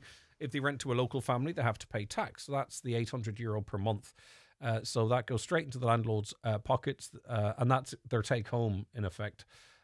Whereby if you rent out a house to someone for €1,070, which is the average, there's obviously tax and other implications of that. That's the point that they're making. Indisputable, it is the way it is. A caller believes we need a person like Donald Trump in this country to cut the ridiculous expenditures of government. Adding 12 new TDs to an already swamped government is one example they give. Do we need as many TDs as we do? One a county, would that not do us? What do you think? Too many TDs? I don't know. We have this system whereby you need one TD for, 50,000 people? That ratio is not met anywhere, like in the likes of Britain, for an example. A caller says terms of office for TD should be the same as presidents, only allowed to serve 2 terms, and that would cut out the cosy cartels they have going on. Is there a strong argument for that? Is that a vote winner? If you say, because it'd be Turkey's voting for Christmas, wouldn't it? If TDs sort of proposed this. But what would you think? Do you think two terms and you're out? Would that be a good idea? It's funny though. Donald Trump is trying to sort of get rid of that system. 4 or 5 years is a long time to select to replace politicians that are not doing what they would do, Greg. Indeed, but 4 or 5 years is not an awful lot of time. Sometimes I wonder if we're hampered by the election cycle in that, you know, really when we're talking about fixing housing, it's a 10-year plan. We need a 15-year plan. If we're talking about the mental health services or the health services in general, you know, you can't do it in 5 years, but a government's only elected for 5 years. But I suppose the job then is for them to demonstrate at the end of the term that they have, you know, laid out what they said they were going to do. It's complicated. I'm travelling to work at the moment. I'm car number 11 behind an agricultural vehicle. Is there a law that if there are a certain number of cars behind a tractor that they must pull in? There are 15 more cars behind me. We're all going to be late for work and we can't overtake. Unfortunately, what happens there, though, is someone gets frustrated and attempts to overtake, and then next thing you know, it's on the news as a road traffic collision. I'm not sure. I don't think there's an obligation, is there? Let me know. People out there might know better than I. But you know, I think it would be responsible of the slower vehicle to pull over. Right, time to play Radio Bingo. And you can pick up your Highland Radio Bingo book at a number of outlets throughout the Northwest. They're pretty much everywhere. But you can also come and collect one here from the station during office hours, or you can go onto our website, highlandradio.com, and get them sent out to you. Every day, there is €400 cash. That's how we start a day after someone's won. And then €200 added to that every single day. And that eventually is won. Okay, so that's how it works. Day one after there's a winner, €400 cash straight onto the table. Then if no one wins that day, it goes to 6, 8 grand until someone wins it. So it's all won, if you get where I'm coming from. We also have our big jackpot, €7,600. And that's not long after it was won, which is great. That's played for on a Thursday. You're supporting Vision Ireland, as I mentioned yesterday. And just to give you an idea of where some of the money has went, a book bought in Shop for Less in Clonmany, €800 they won. Solo in Carndonna, €600. So that would have been the 400 plus 1 day rollover. The same in Callahan Shop in Glenealy. A €400 book day one was bought and won in Laundus and Convoy, Laundus. The Vision Ireland charity shop, which is a quite nice one, €400 book was sold there, and Worskies and Ramelton, another person bought their book there and won £400. It's not a club, you can dip in and out whenever you like. It's only a £5, but you're supporting the charity, but obviously only do it if you can afford it. You're supporting the charity as well, but you could win big. There you go. Here's the numbers for today. It's time for Vision Ireland Bingo on Highland Radio. It's Friday, November 15th. Playing on a yellow sheet for the daily prize of €400. Reference number is S10. It's week 46. Today's numbers are 8, 17, 84, 36, 43, 2, 24, 32, 77 and 25. Phone your claim to 04833 before 8 tonight, leaving your name, contact number and the name of the shop where you purchased your book, and we'll call you back the next working day. Get all your Vision Ireland Bingo information at highlandradio.com. Is minic héin éfachtaí feibanna féchas fersanta haar chórsaí airgid a siobháin. Is éidir rudí nach míonling aige thuirtearthu a déadach a bheith ina gúislein ar mea. Gwyl an strosart, tein cadrad in olcus. Déadach se mothú go bhfuil an saolig titama sa chéile, ach tá cabhar ar fáil. Fáir eisiir an móthir le service doch bhíonachta na hÉireann, agréad neamhsplach a chairíonn le feibanna féchas fersanta a réadach. Feich backandtrack.ie le takeíocht ó réaltas na hÉireann. Attention Donegal, Derry and Tyrone. Heady Bathrooms and Tiles are proud to unveil our newest and most stunning showroom in Lisfannon Business Park, Buncrana. Located right opposite the Northwest Golf Course, we offer unbeatable quality and incredible value. For 30 years, we've been the experts in total refits, stocking, and serving as the sole agent for many top brands. Visit us today and transform your space with the finest bathroom and tile solutions. Telephone 93 95 884. PD Bathrooms and Tiles, where excellence meets value. Lisfannon Business Park, Buncrana, F93H10F. McCullough Jewellers in Letterkenny are synonymous with fine jewellery, quality watches and giftware. With stores at Main Street, Letterkenny and the Letterkenny Shopping Centre, or online at ormccullough.com. You can choose from their quality product range in a relaxed atmosphere, and their sales staff will be happy to help you make the right choice, whatever the occasion. McCullough Jewellers, making moments magical for generations. The 9 till noon show is brought to you by Letterkenny Credit Union, with monster loans available up to €60,000 for all occasions. Visit letterkennycu.ie. So a coalition of medical professionals and community leaders is asking general election candidates to sign up to a 5-point pledge committing to real improvements in local healthcare services. Dr. Anya Keating's a consultant in emergency medicine at Letterkenny University Hospital and joins us from the hospital. So we'll have Dr. Anya providing she isn't called into action. Good morning to you, Doctor. Thank you very much for your time. Good morning, Greg. How are you? I am very good. And if at any point you do have to leave, please just feel free to do so. There's a 5-point plan, fair funding.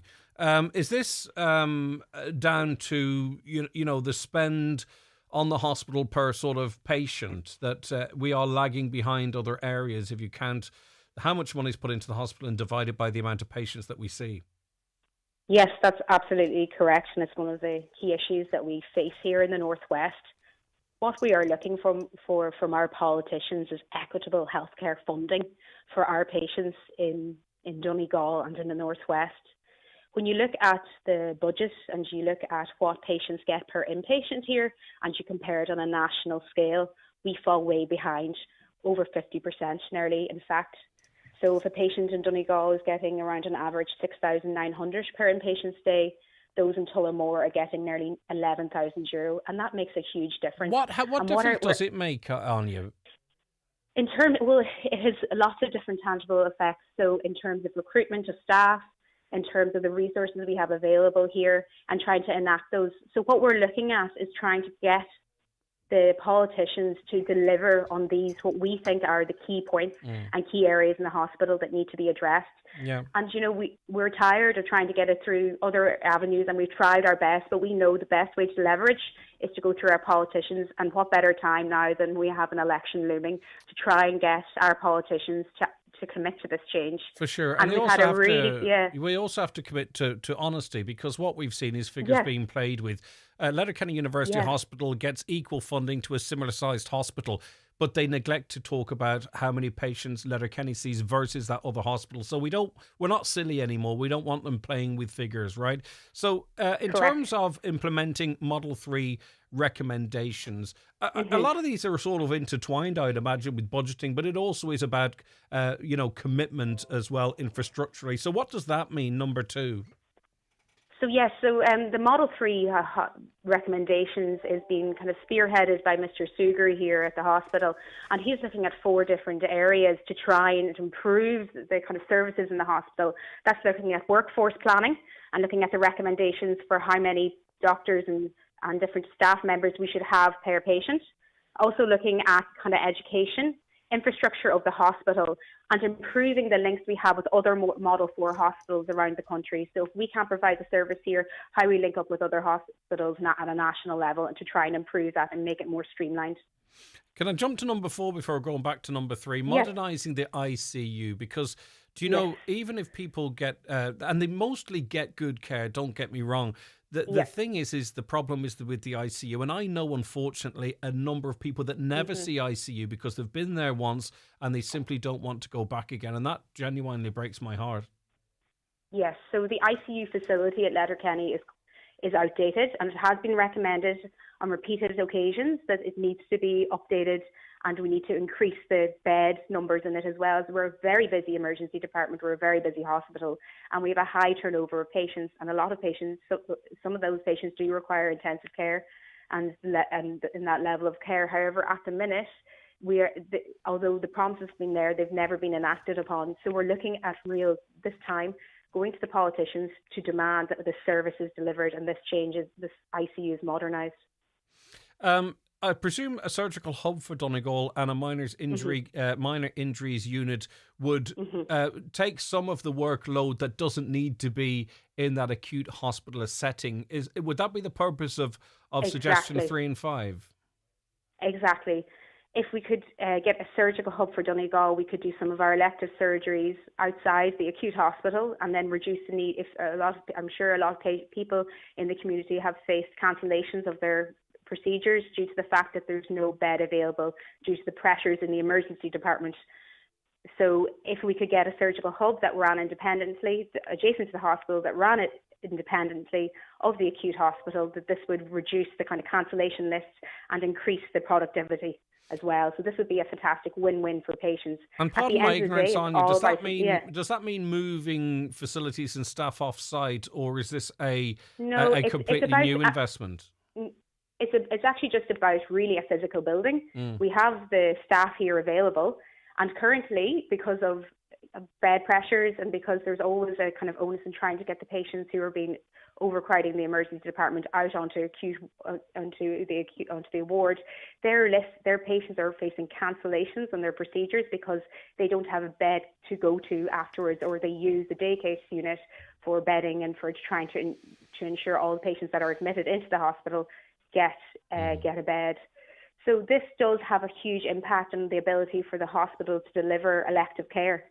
So rather than doing electives within the acute hospital, what you're doing is co-locating it and making sure that these sort of services ring-fenced, that you cannot access at the acute hospital, doesn't interfere with it, so to speak, so that you can just run the service smoothly without interference from bed pressures. Anya, I'm old enough to have got stitches at the community hospital in Donegal town, or to have my ankle looked at and given a recommendation, right? So that's going back quite some time now.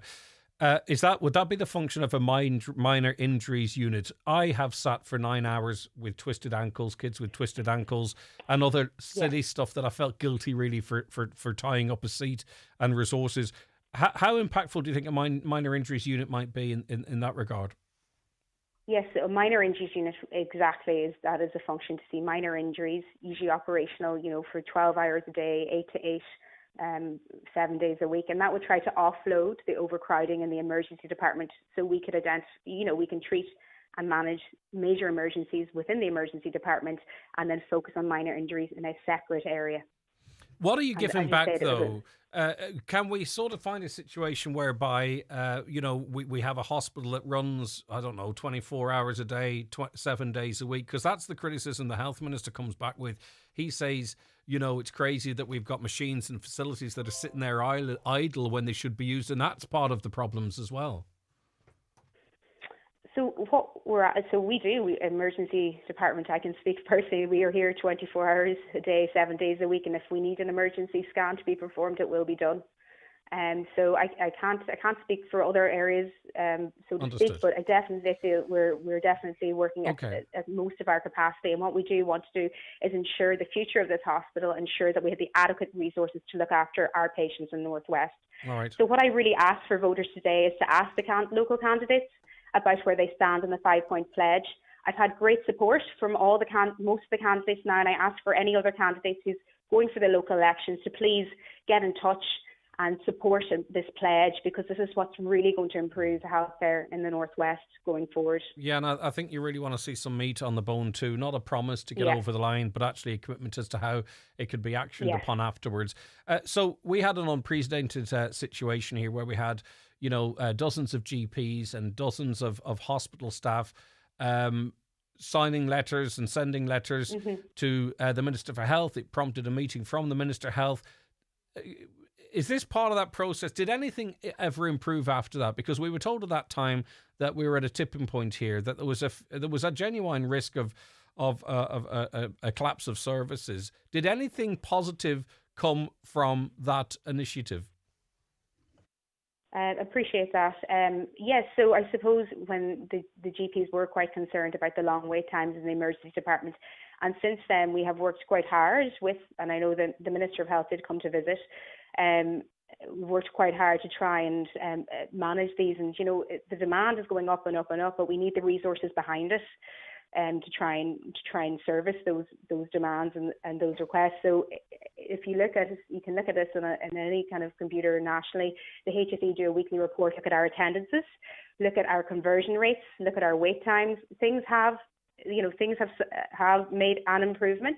However, there is still much more improvement, and if we can get the resources in behind us, adequate staffing, adequate funding, adequate resources for the area, it will only improve these wait times and further. All right, last question. I mean, obviously, you're all HSE staff within the hospital. The hospital management themselves are also HSE staff. Are they signatories of this initiative?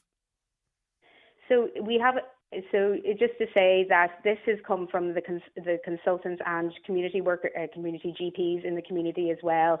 Looking at this here, we know that management do their best to try and get resources for the area, but often it's above there. It's usually decided on a national level, and that's what we want to focus on today. And with this pledge, is to look nationally to try and garner support for resources in this region, because we have spoken. Management are very much aware of all the issues that faces in this hospital, and are doing their utmost best to try and get those resources in. But sometimes you just need to push nationally and get it recognised at a higher level to try and make sure we're getting at least some of these services delivered. Okay, so you want the commitment, not just to promise, the commitment from every single one of the candidates, but the public too. Often we wonder, well, what can we do? You can go to dcra.ie. Is that where the public can sign this? Yes, okay, there's a petition that the public can sign. Just to show support behind this, so that we can let our local politicians know how important this is for local people in the area. Yeah, and at the end of the day, it's all about patients. I'm not part of the campaign, but if people care about the hospital, it takes a couple of seconds to sign that petition, because the consultants, if they go, we've got 300 people signed this from the public, if they say we got 7,000, 8,000, 9,000, 10,000 that people signed it, it really starts to make a difference. So the public have a role. If you want to support consultants and you want to support the future of that hospital, dcra.ie. If you don't, you don't, and that's fine. But just to make it very clear that often we can text in a radio station before we'll sign a petition. I love the text, don't get me wrong, but the petition is really important too, I would imagine. Thanks for your time, Dr. Anya. Take care of yourself. Thank you so much. Keep up the great work. Thank you. That's Dr. Anya Keaton, a consultant in emergency medicine at Letterkenny University Hospital, and our patron could have gone off at any point to call her to action. Morning, Greg. I hesitate to correct Greg. Never do. But just to clarify on his earlier point, the UKPM appoints a cabinet secretary who is also head of the civil service. They have to be an existing senior civil servant, not an outside appointment, which I suppose it is important. And I often try to avoid referencing something I half know about, right? And I did in this case, so I appreciate this clarification. But I suppose maybe they can appoint a cabinet secretary as head of the head of the civil servant as well, who they maybe feel they can work with better. I don't know. But anyway, his Downing chief of staff, however, is a political appointment and non-civil servant. I hope that helps listeners understand on the really good and important points Greg and the panel made. Very much appreciated. Thank you very much for that. Right, okay. Absolutely, Greg, we need a Donald Trump desperately. Elon Musk approach here in Ireland and a major cleanup and start again from scratch. There's zero accountability and zero consequences for the criminal waste of public money and treatment of working class citizens. And on it goes. We've so much to get through. Let me first take a very quick commercial break. I'll be right back. The 9 till noon show is brought to you by Letterkenny Credit Union. Seasonal loans now available for Christmas. Apply online or via our app today and get your loan transferred directly to your current account. Farm retirement scheme to woo farmers. In this week's Irish Farmers Journal, find out which political party is promising a generous payout for retiring farmers. Kerry shareholders in line for cash windfall. Drop in sheep kill driving lamb demand. Mounting red tape costing dairy farmers €17,000. Almost 2,000 farmers awaiting TB payments. And don't miss our free 32-page Dairy Day preview magazine ahead of next week's event in Cork. All inside this week's Irish Farmers Journal, on sale now. At Specsavers, we've got hearing devices that can stream music or movies. Ones that are good in crowds, rechargeable battery ones that are good at home, ones that are good in the great outdoors, ones that connect to phones, ones that fit in your ear, ones that fit over your ear, ones that fit in wherever you happen to be. We've even got ones with the latest advanced tech, like the Phonak Infinio Sphere. And they're all available at great Specsavers prices. So book a free hearing check today. OK Hearing is not okay. With more routes nationwide, your TFI Local Link bus service provides connection to the wider Transport for Ireland public transport network. Save up to 30% when you use your TFI Leap card on TFI Local Link services. For route and timetable information, visit transportforireland.ie. We're Transport for Ireland. We're Transport for you. Me and the Minions are on a road trip. Yeah! To spread the word that Sky Full Fibre Broadband is now available in more homes across Ireland. Voilà. So, Stuart, where are we going? Voilà. Okay, Letterkenny. Then Lifford. Oh, and Bundoran too. Keep an eye out for 99.9% reliable Sky Full Fibre Broadband. Well, crank up the tunes, Kevin, and off we go. Search Sky Broadband today. Availability subject to location. See sky.ie/speeds. Your personal best. What does that really mean? Smashing records? Beating others? Not really.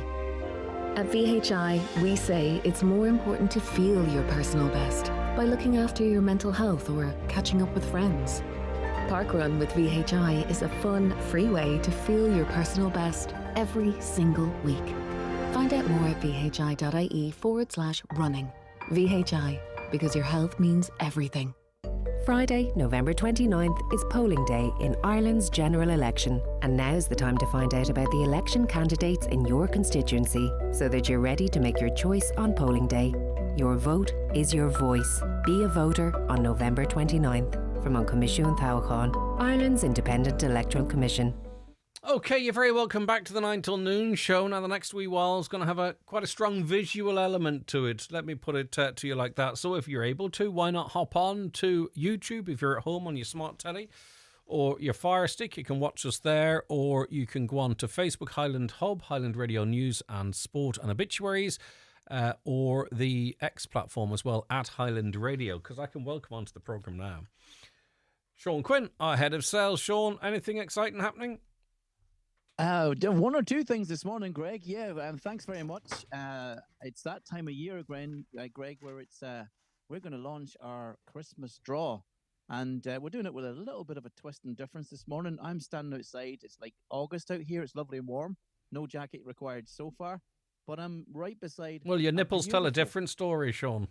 What's that? Your nipples tell a different story. I knew I should have worn a jacket, Greg. I knew it. All right, you're outside in a balmy August in November, and what are you standing beside? I'm beside a beautiful Yaris Cross HEV car, which one lucky winner is going to win in this year's Highland Radio car draw.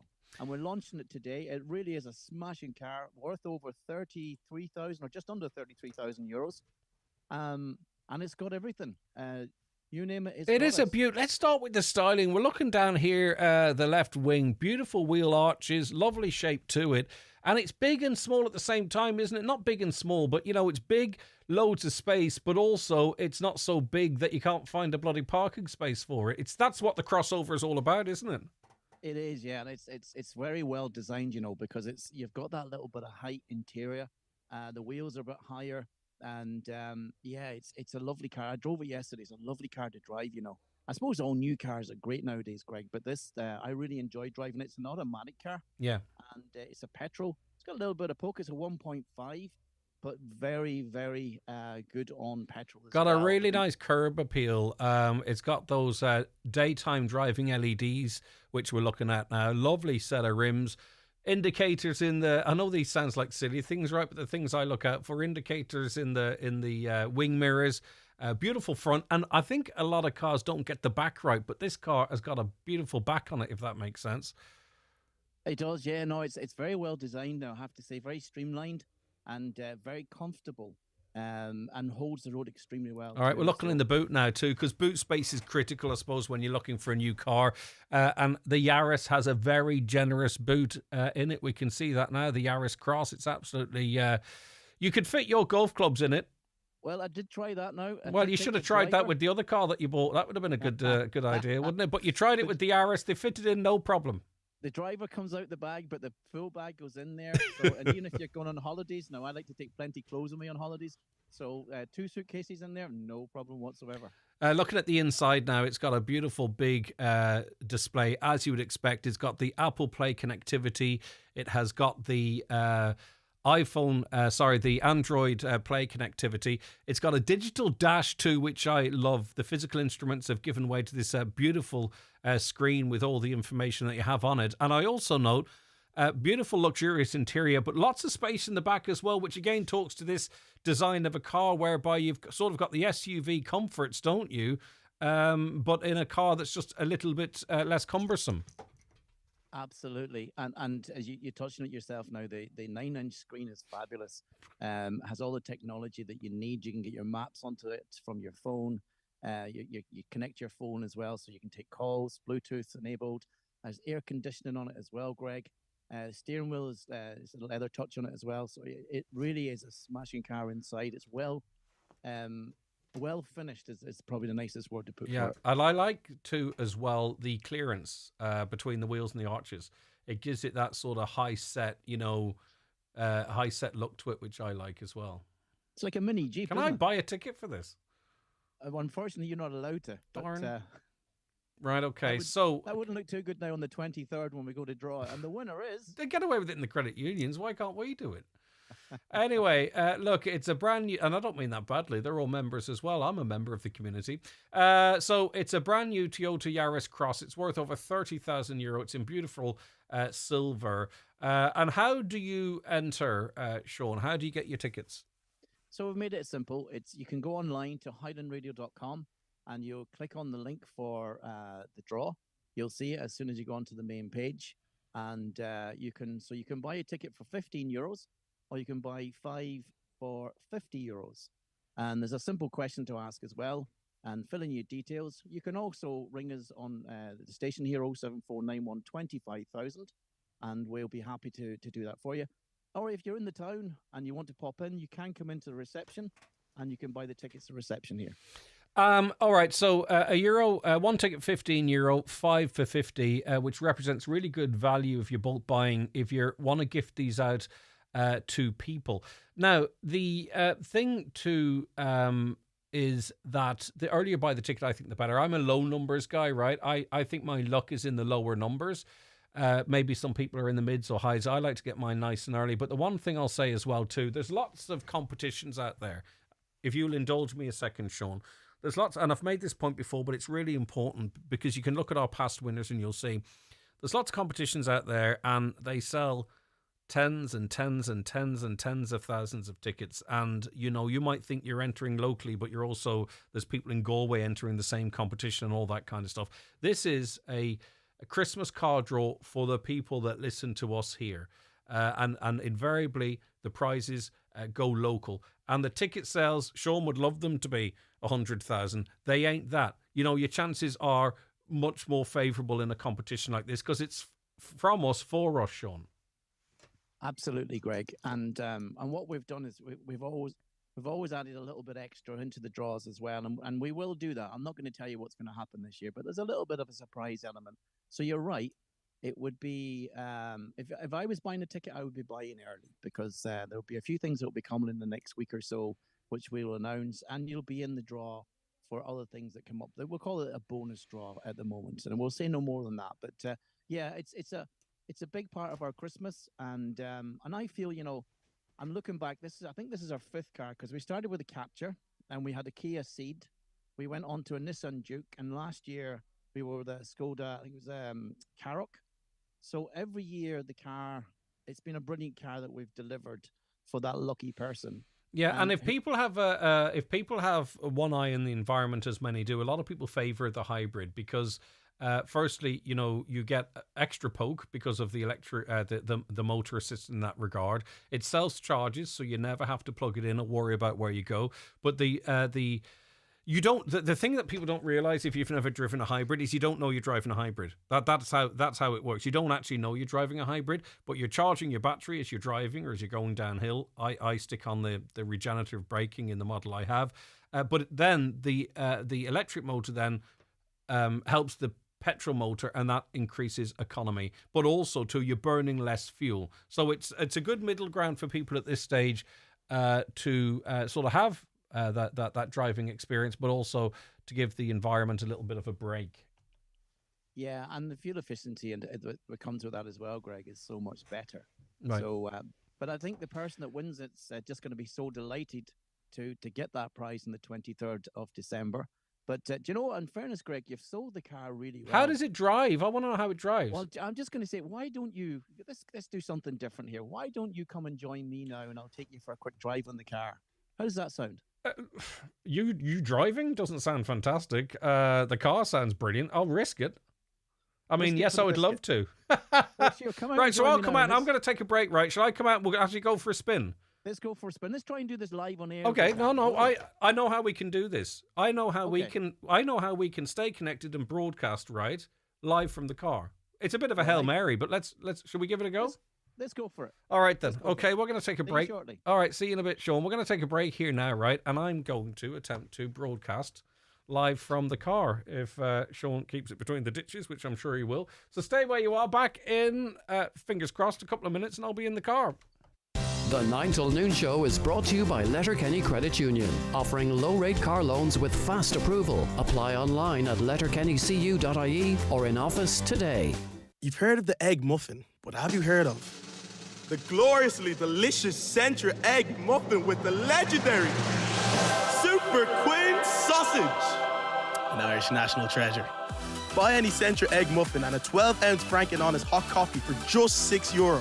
Centra. Live every day. Connect Hearing is open for free hearing tests. Our audiologist is available Monday to Friday for wax removal services at our Letterkenny clinic in the Courtyard Shopping Centre. We also offer a home visit for those who aren't able to visit us. Our hearing is our social sense. Are you finding hearing more of a challenge? Call Ursula today on 07491 13296 to make an appointment. Good hearing helps us to connect to our family, friends and loved ones. Connect Hearing, connecting you to life. Financial abuse is when people are dishonest in how they manage another person's money, property, or benefits, particularly a person who may be at risk. Surprisingly, a lot of financial abuse is carried out by people known to us. A family member, carer, neighbour, social welfare agent or worker. Prevent financial abuse by keeping in control of your money. Learn more at safeguardingday.ie from Safeguarding Ireland, supported by the HSE. If you need an eye test, look no further than Louis Walsh Opticians. Letterkenny's longest established opticians are delighted to welcome patients new and old to their state-of-the-art practice in the Courtyard Shopping Centre. Their latest technology includes a 3D OCT retinal camera which assesses the health of your eyes in minutes. Private, medical card and PRSI patients welcome. Call 91 21000 to arrange your eye test. Louis Walsh Opticians, Letterkenny. Your vision, our focus. There's 25% off all clothing at F&F until Sunday, 17th of November with your Tesco Club card or app. That's 25% off everything from cosy knits to winter coats, so you can keep the chill out and the style in. F&F makes fashion sense. Subject to availability. Available in the majority of larger stores. Highland Radio weather updates with McElhenney's. Find the perfect present for everyone on your list this festive season. Discover the joy of gifting and make Christmas magical with McElhenney's Ballybuffet. Visit us in-store or online at mcelhenneys.com. All right, I'm going to have to bring the weather forecast to you in a second because I'm in a car here with Sean Quinn. Well, it's kind of grey outside, but it's quite warm, Greg. Yes, thanks for the weather update. And it's going to get cold next week. Come here. This is lovely. Welcome to the car. Let me see, because I forgot my sheet of paper. So this is the Yaris Cross from Toyota. This is. I'm off for a scotch. Let's drive and see. It's very quiet, isn't it? Yes. So this is the car that's up for grabs as part of the Christmas car draw.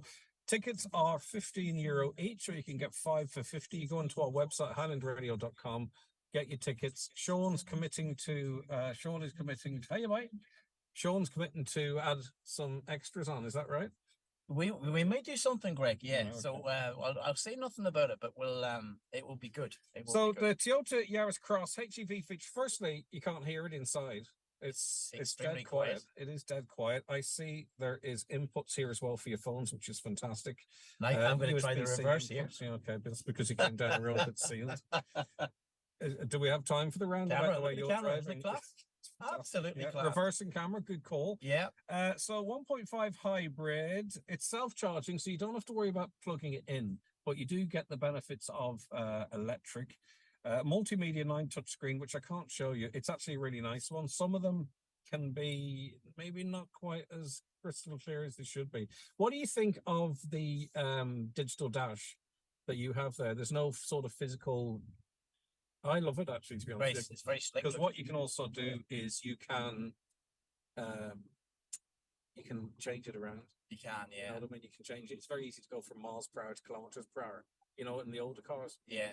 You only had the one. Yeah. Like what I love the fact is that everything's in your eye line. Yes, Whereas but not distracting either. Exactly. Some of the cars nowadays, you look at it, you're kind of looking over the steering wheel, whereas it's just well positioned. Lovely stuff. Drives lovely on the road. You can switch to, say, for instance, in a car like this, which a lot of people maybe don't realize if you don't have them.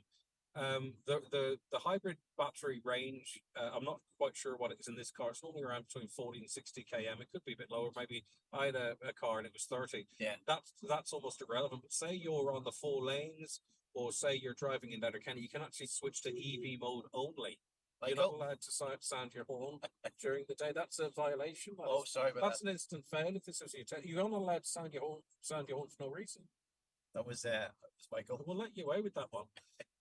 Michael, let it Sorry, go. instructor. Yes, that's fine. Right. Yeah. My point is that you can switch to EV only mode. Yeah. So you can drive up and down Letterkenny Main Street or wherever you live, and you're not doing any polluting. Which I think is absolutely fantastic, brilliant. right? Yeah, Air conditioning, which is working now, it's an essential thing nowadays. I've been told that you're better to use air conditioning all the time, even to cool the car. I always do. Yeah, that's what you're supposed to do. Yeah, I always do. I always thought it was bad for your consumption levels, but I don't do it. Different. You're opening your window, it's bad for your consumption levels. I have to say now, if anybody sees us now driving here, just give us a beep. Which is also, I don't want to be one of those sticklers. That would also be a violation of the rules of the road. But beep anyway, it's grand. Sure, there's no one listening. Or if you're the passenger, you can wave at us. How's that? And all in all, though, Greg, we have to say it's a great price, isn't it? Yes, lovely. I mean, for 15 euros, the car is just under 33,000 euros. Yeah. And thanks to our friends, obviously, at Kelly's Toyota in Letterkenny, because they've supplied the car for us. The car will come ready on the 1st of January. It's cracking. Electric's all round too, by the way. Sometimes some cars, you wonder, do they have electric windows in the back? Yes, they do. Of course, you've got your plug-in points for your child seat. And just looking at it, the child seat, you can have a child seat in here. 2 adults as well too, which is another thing that people look out for. I know anyway, I look out for in a car. And he got this beautiful digital screen. I love it, actually. I really do. It's a very nice car. And you could win it. It's self-charging hybrid. Your tickets now 1 for 15, 5 for 50. So if you want to gift them out, you can, or buy them yourself, but just make sure you can afford whatever you're spending, because that's what we want you to win, a great prize and have a bit of fun. This fella thinks he owns the road. He's okay. We'll have a bit of fun with We're it. very courteous there. Yeah, lovely. Very, very smooth. Yeah, it's beautiful. Are you on petrol now or EV? I'm on petrol at the moment. Let's switch to EV. Look for the crowd. Yeah, we want to. Oh, now we're fully EV driving. Now this is amazing. You actually can feel the additional power there. You do, but the transition is incredibly smooth. Yeah. But it's the relationship between the EV engine and why is that 60 flashing? That's because I'm doing 59 and a 60. Yeah, it's one and you're getting close to your blooming Egypt. Right, okay, so that's it. Loved it, actually. This is really unique. I don't think it's been done before either, by the way, and maybe it will never be done again. Live on radio. Live on radio. It's got auto hold, by the way, so if you traffic lights, you're going up a hill or whatever, the car holds it for you, so you don't have to fiddle with the handbrake, which is fantastic. It's got the lane, the lane assist, mode, assist mode. Do you like that? Yeah, I know you're not a massive fan, but it's optional. Not I a fan. do like the lane assist. Also, it has driving mode. So if you want to go eco, if you want a little bit more oomph, if you know what I mean, it's there as well. Love it. Can I say one thing, Greg? Yes, of course. I think now in the next life, you would be a brilliant car salesperson. Well, I like the car. Yeah, I think you would be. It's always good to have an association with a great company like Kelly's Toyota as well, because we all have to support each other. Wow, that's it. Brilliant. Okay. So I got you back. Got me back safe and sound. Safe and sound. And good luck to everybody who enters. And we came in there in EV too.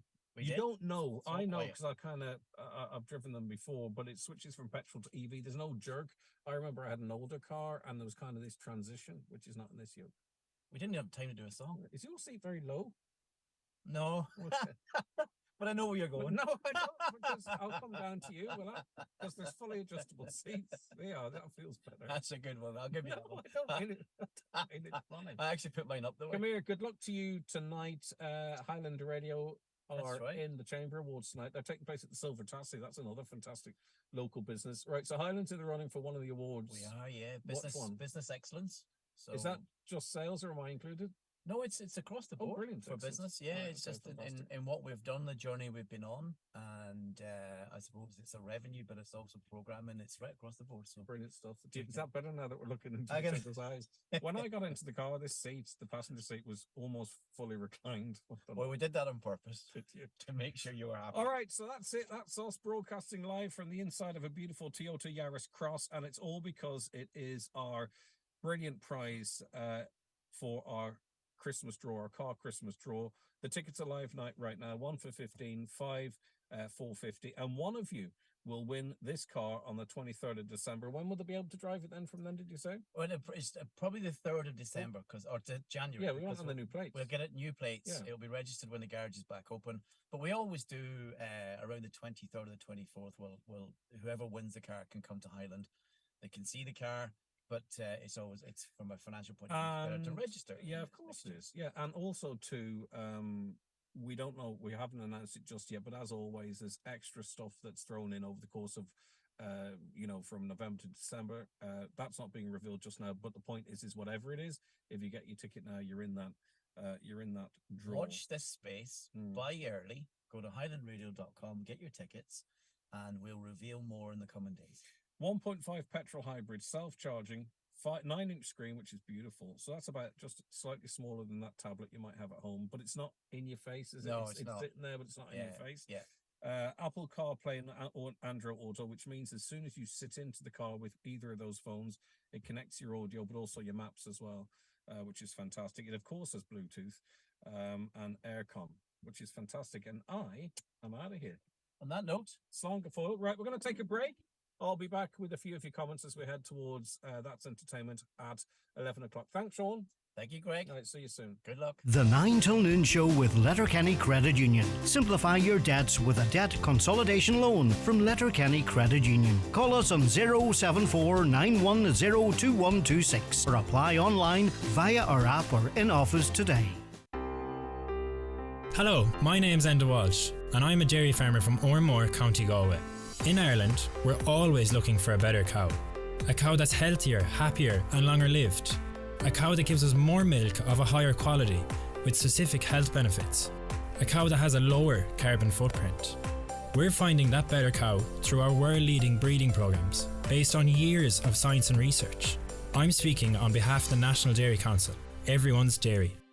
The ultimate tribute to Cher from the world-famous Las Vegas Legends show and BBC's I Can See Your Voice. Trisha McClunney brings Cher to life with her essentially Cher show at Angrinon Theatre, Letterkenny, Friday 29th of November. Tickets on sale from angrinon.com and Venue Box Office. Presented by Joe Gallagher Entertainments.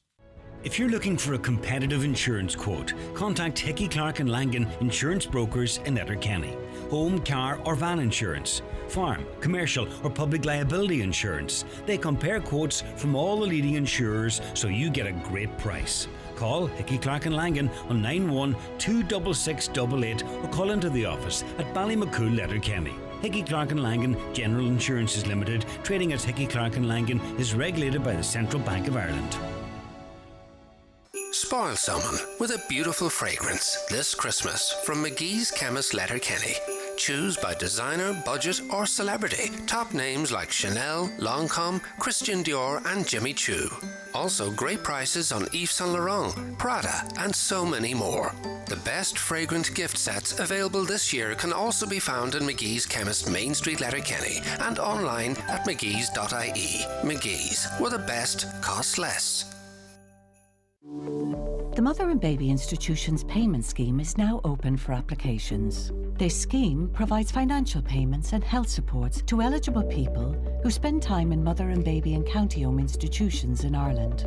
There's a straightforward application process in place to help everyone access the benefits that they are entitled to. To find out more, visit gov.ie/payment scheme or call the helpline at 01 522 9992, an initiative of the Government of Ireland. Mr. Blue Sky, please tell us why. The Euro Millions jackpot is an estimated €155 million. Play responsibly in-store, in-app or at lottery.ie. The National Lottery. It could be you. All right, we're back in studio. I'll give you that weather forecast that we missed at the end of the last break there. So today, occasional light rain or drizzle. However, a few brighter spells are possible at times. Another fairly mild day for November with temperatures of 10 to 12 degrees in moderate southwest winds. But as I mentioned, it is going to get chilly next week. Potential for hail and a little bit of snow, but cold nights, cold days, but cold nights as well. Greg, the new incoming government could save a few euros if they took a look at Donegal County Council. I've been on the road nearly every day, past ongoing road works. There's always groups of men standing, talking and laughing at one another, always standing with his head down on his phone. There's different things council workers do, and they're waiting on maybe a delivery of tarmac or whatever it might be. It's not always as it appears. I think. Hi, Greg. Just in relation to the new cycle lane, I was driving out past the Toyota garage last week. 2 men cycling on the road, holding back traffic and the cycle lane not being used. I was absolutely furious because that's why that road was left so narrow to facilitate cyclists. A lot of people sharing that frustration.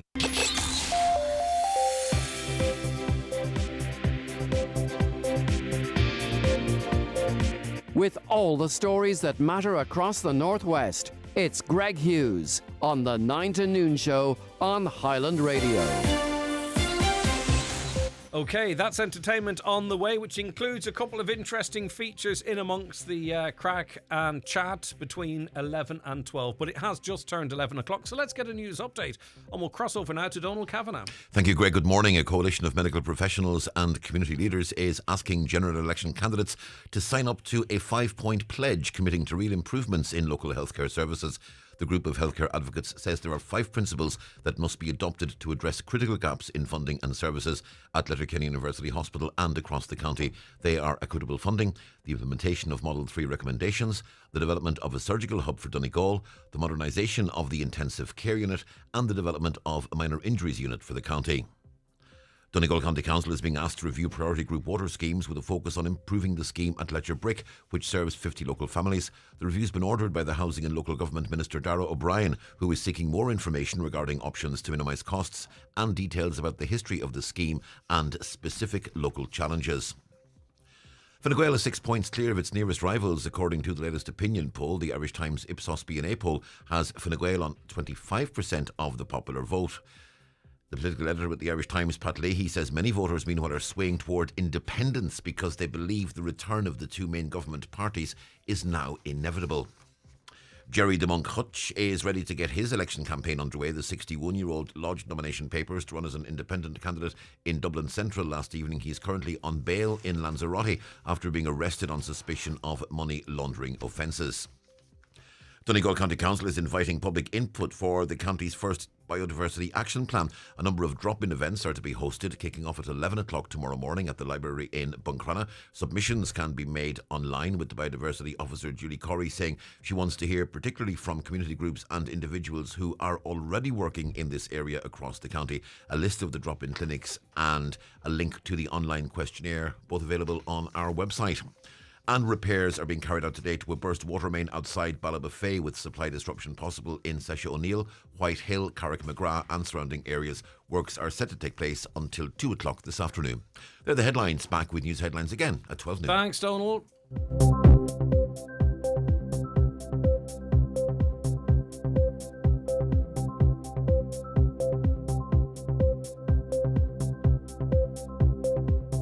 Text or WhatsApp your view to Greg on 086 60 25,000. Not a creature was stirring, not even a... Merry Christmas! How long to cook a £20 turkey? Oh, God. Cheers! Everyone, smile! Sean, smile! Join us at 3 and capture the chaos of Christmas with the super fast, super smart iPhone 16. Now €99 on 3 bill pay. Subject to bring your number to 3's Freedom 5G plan. Direct debit and 24-month minimum term required. Come in store or c3.ie. Next year, we're going abroad.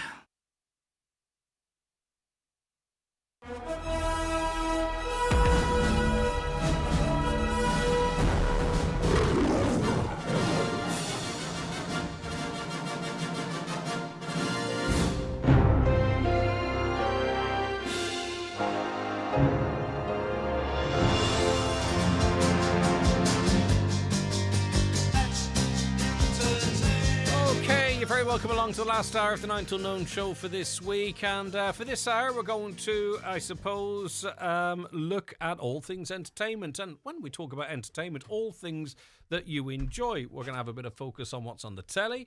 We're going to talk about what's happening on the radio, podcasts, stuff, things. Just filling to Michael. Sat down. Good morning, Michael Lenny. Good morning, Greg Hughes. Nice job. Good to have you in. Great Fanula to be Rabbit, here. always a pleasure to have you. Well, I suppose it's really a pleasure for you to have me here. Of course, always This a is just a pleasure. brief 1 hour turning the tables. This is it. You know, it Always your- a pleasure your to be with place. you. Right, okay. Interesting first hour. The one thing about listening to this show is you probably don't never know. You don't really know necessarily what you're going to get. I never thought I'd be broadcasting from the front seat of a car, but anyway, there you've done it. Oh, A yeah. broadcast Yeah. walking through Ard's Forest. Now we've been in cars. It's all go. It's all change. Yeah, brilliant stuff. Right, okay. Now, I'm going to start with something from us because this is, I think, actually really quite exciting. There's a couple of things going on here, of course. We've got Michael Leddy, who has written a radio play for us. But also, obviously, it's off the back of great success that you're having with on the circuit too, which is fantastic. But it's also great to see local radio supporting productions from people like Michael. And that brings us to a 7-episode radio play. Who wants to talk about it? Michael, you've written it. I'll start off and give the Fanula? background of it, if that's okay, and then I'll leave Michael to describe it. So we have done a few bits and pieces, and some people might have been involved. We did some of the Brendan Behan ones with the Literary Arts Festival. We did the play with them last year. And it turned out so good that I was really happy with it. And I was chatting away to Michael, and I kept saying to him, I love a radio play. I remember back in the day when we used to be listening to stuff on the radio. I still have relatives that listen to the Archers in the UK and love it. It's been going on, I'd say it must be 50 or 60 years, the Archers now. And I just think there's something about a well-done radio play that really engages the audience, because the beauty of radio is that it really taps into your imagination. So you can never tell. It's kind of like reading with your ears, in the sense that you're not seeing anything, so you're picturing what the characters look like. You're picturing what the scene It's like that they're if you're in. reading something, you're creating the voices almost of Yes. the characters yourself. And in a radio play, you're guessing what some of the principles, or you imagine what some of the principles look like. And it Yes, sort you've of got the whole, gets like, those what do juices they look flowing. like? What is the area like that they're in? You know, where the scene is set. What is it like? You know, is it moving so it can be really engaging on a much deeper level even than, to my mind, sometimes that television can be, because television is giving you all of the information.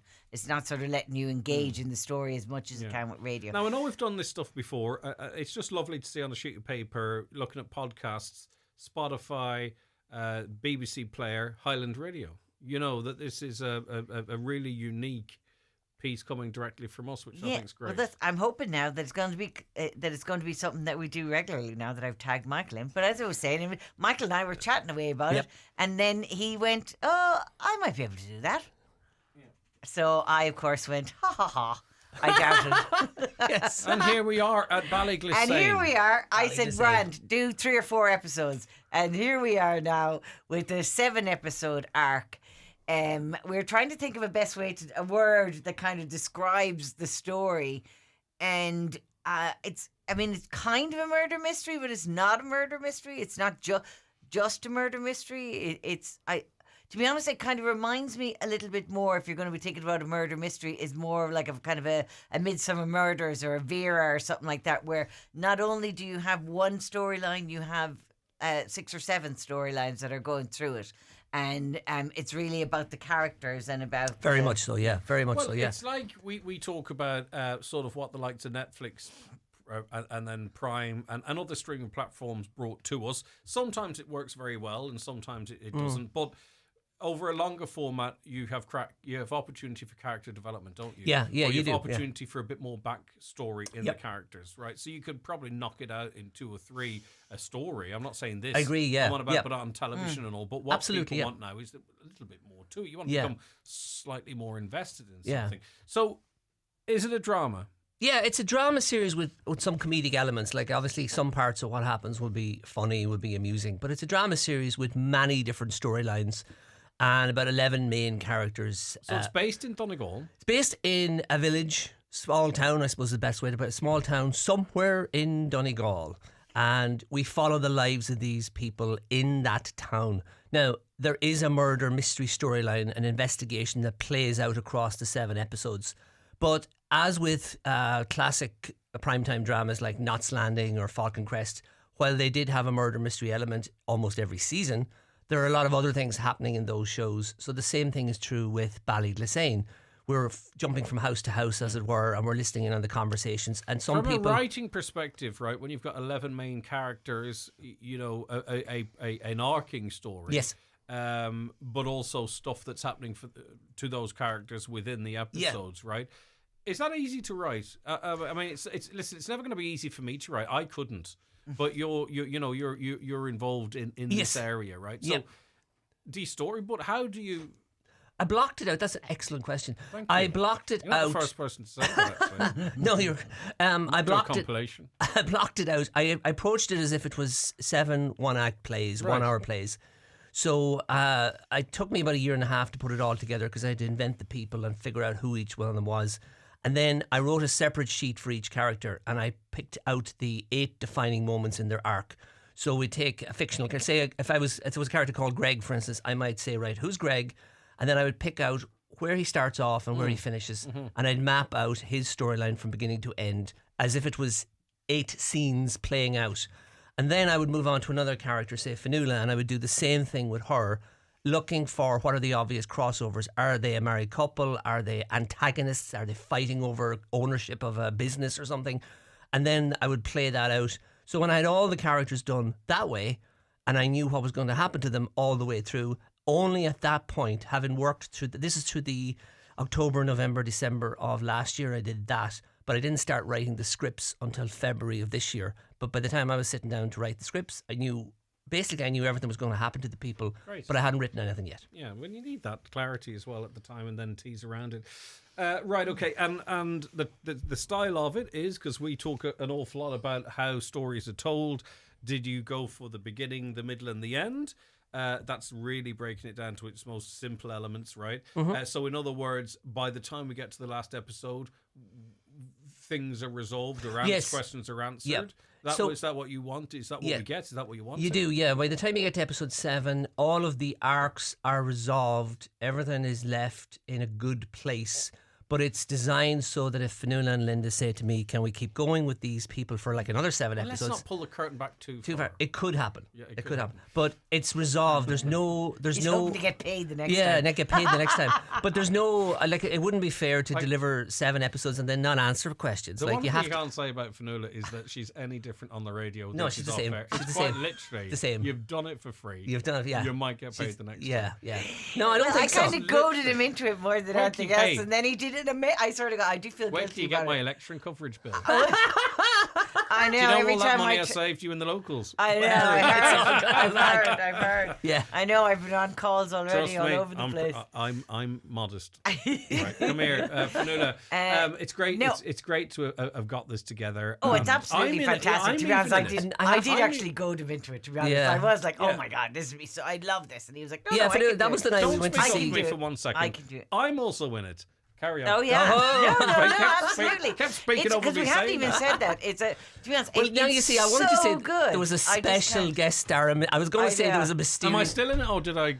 This is where we have a very awkward conversation, Greg. It was time. Time was the problem. No, I was going to say there's a very special guest star who comes in, but that's to be honest, I said it to Michael because I've always thought it would be something that would go down well here. We have a huge listenership here in Donegal, and we have a lot of people who feel that Highland Radio is a companion to them as well. And I was like, in the wintertime, it's lovely to have something to be looking forward to. I always remember, when we were younger, you'd have the TV program that you had specific night that used to watch Lost on a Monday or whatever. I call it appointment radio, appointment TV. Yeah, appointment I just think we'd love to have something like that. It just exceeded all of my expectations. Brilliant. It's so good, and it's full of. Did you go in with very low expectations, knowing me as you do? Listen, medium expectations. I gotta say, don't be self. Well, no, I got to say one thing. Depreciate. We're trying to sell this. What I will say, though, is I reached out to some of the most talented local actors. they're from. so good. Oh, they're amazing, yeah.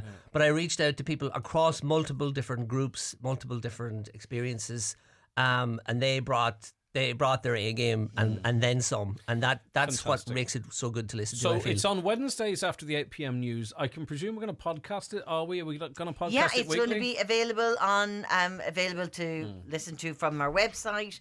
We're going to be sending out links and things like that through our social media. So as soon as it goes on air, you'll be able to listen to it, and then also it'll be available there for.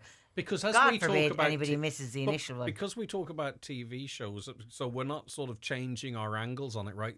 Sometimes some people want that weekly experience. They don't want to just, and so that's there from a radio perspective. Just mentioning podcasts, by the way, there's lots of stuff available on the listen back section. And this is where this will live. I'll just give listeners a run through, if you don't mind, what's there for people that aren't familiar, right? It's on our website, highlandradio.com. The Score was broadcast on Thursday, for an example. You can podcast that on your leisure. The DL Debate, this is just sport, is there from Monday night. You can watch that back.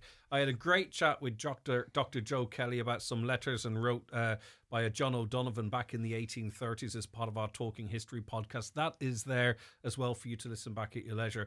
Staying with news and elections, we've got 2 election podcasts up there. One is Paddy Rooney and John McAteer supposing about the outcome of the election. And we also had 4 students in studio where they talked about their voting intentions now, what might swing it or what have you. So that's just a small sample. And the news is put up there as a podcast for you every evening as well. That's just a small example of some of the on-demand stuff that we have for you to listen to at your leisure. And it's going to be further bolstered by a brilliant radio play by our own Michael Leddy called Bally Glisane, a 7-episode drama series set in a small town somewhere in Donegal, which normally means it should resonate with the listener, right? Oh, yeah. It doesn't have to be your town, but you're going to pick up on familiarities. Let's put it hopefully, that's a small town life, and kind of plays into that idea that kind of everybody kind of knows what's going on, and if something is happening across the street, it's like, oh, who's your one? How come she's chatting to him or whatever? And it's full of the characters. Like there's one of the characters is in it, and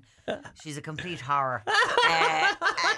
Beautifully done, I have to say, by Did the you actress. base any characters on horror. Oh, better not be. I know, I didn't even think of that. It's amazing that Fiona loves this particular character. It makes it very awkward when she says, "Well, that one's an old battle axe." I'm like, "Yes, Fionnuala, she's a battle axe." I really Where did I come up with her? Have a listen to it. We'll be reminding them with promos throughout the week of when it's on. I had to pull over the car because they sent them to me to have listened to them, and I do an awful lot of driving, so I like to listen to different stuff. Oh, you've heard the? I didn't know you'd heard it. I've only heard the first couple, so not really. I still have left myself the ending because I want to wait and see. So I've just listened to the first couple of them, but I had to pull over in the car and to ring Michael to tell him how good it was. And you mean the episode? Joe, the episode. Sorry, I thought Joe Dex. And Joe Dex, who did an amazing job. So integral to this. Brilliant. So integral. Brilliant to this. job engineering and putting it all together. We came up in the mornings. I have so allowed them to have credits. That's how good it is. Yeah. Instead of just having executive producer Fionnula Rabbit, I have allowed him to have credits. If any of this was a joke, I would laugh. But That's not a joke. It's not a joke. Right, we still have time to change that character's name to Fionnula in post. If you like her that much, we'd just call her Fanula. So that's a play from Highland Radio written by Michael Leddy. It's called Ballyglisane. And what we're really looking forward to actually is your reflections on our own produced stuff as well. I know it's not our first rodeo, right? But I feel like the one. This is the first time I've kind of taken an interest. If that's so, it's extra exciting for me. Yeah. And you still don't know who did it. You don't know who did it. We haven't done a drama now in a lot. You know what I mean? Of this scale, we do lots of different stuff. But this is just I just feel more emotionally. This is well. I think it's because it's something that we do lots of different audio. And we do lots of different stuff. But this is the first time that we've done. I think it's the first time that we've ever done a drama from scratch. You know, that's kind of where I was coming from. Yeah, but I wasn't sure. I think it's the first time that we've ever done it for scratch. That we've written it for well done, Fanula. I know. I've been well amazing. done. Those late nights that you were there at my elbow. All right, we've flogged it. We've flogged it enough. And you still don't know who did it. Well. You don't know who did it. Wednesday night after 8 p.m. a 7-episode drama, and hopefully it really grabs your attention. As Fanula said too, it's a little bit of a throwback. We don't see as much of it as we did in the past, but it's great for us to be doing it here. Some guys watching us from America, quite literally his name, talking about nostalgia. Prairie Home Companion is his favourite show. I think it's a bit of an old school radio show that is now defunct, if I'm not mistaken, but still appeals to some. Right, you're tuned to the 9 till noon show. You're tuned to That's Entertainment. We've got Michael Leddy here. We have got Fanula Rabbit here. It's been a really interesting, diverse show so far, and we're looking forward to more of that. So stay where you are. Let us know what you're doing for the weekend, what's making you happy, anything like that at all. We want you to contribute whatever you want to this part of the program, because it's just a time for us to maybe ease off a little bit for the more serious things in life, unless Michael Leddy watches or listens to a controversial podcast. back after these. The county's #1 talk show, The 9 till noon show on Highland Radio. The 9 till noon show is brought to you by Letterkenny Credit Union. Digital loans now available. Apply online or via our app today and get your loan transferred directly to your current account. Celebrate Christmas at the Brewery Bar Letterkenny.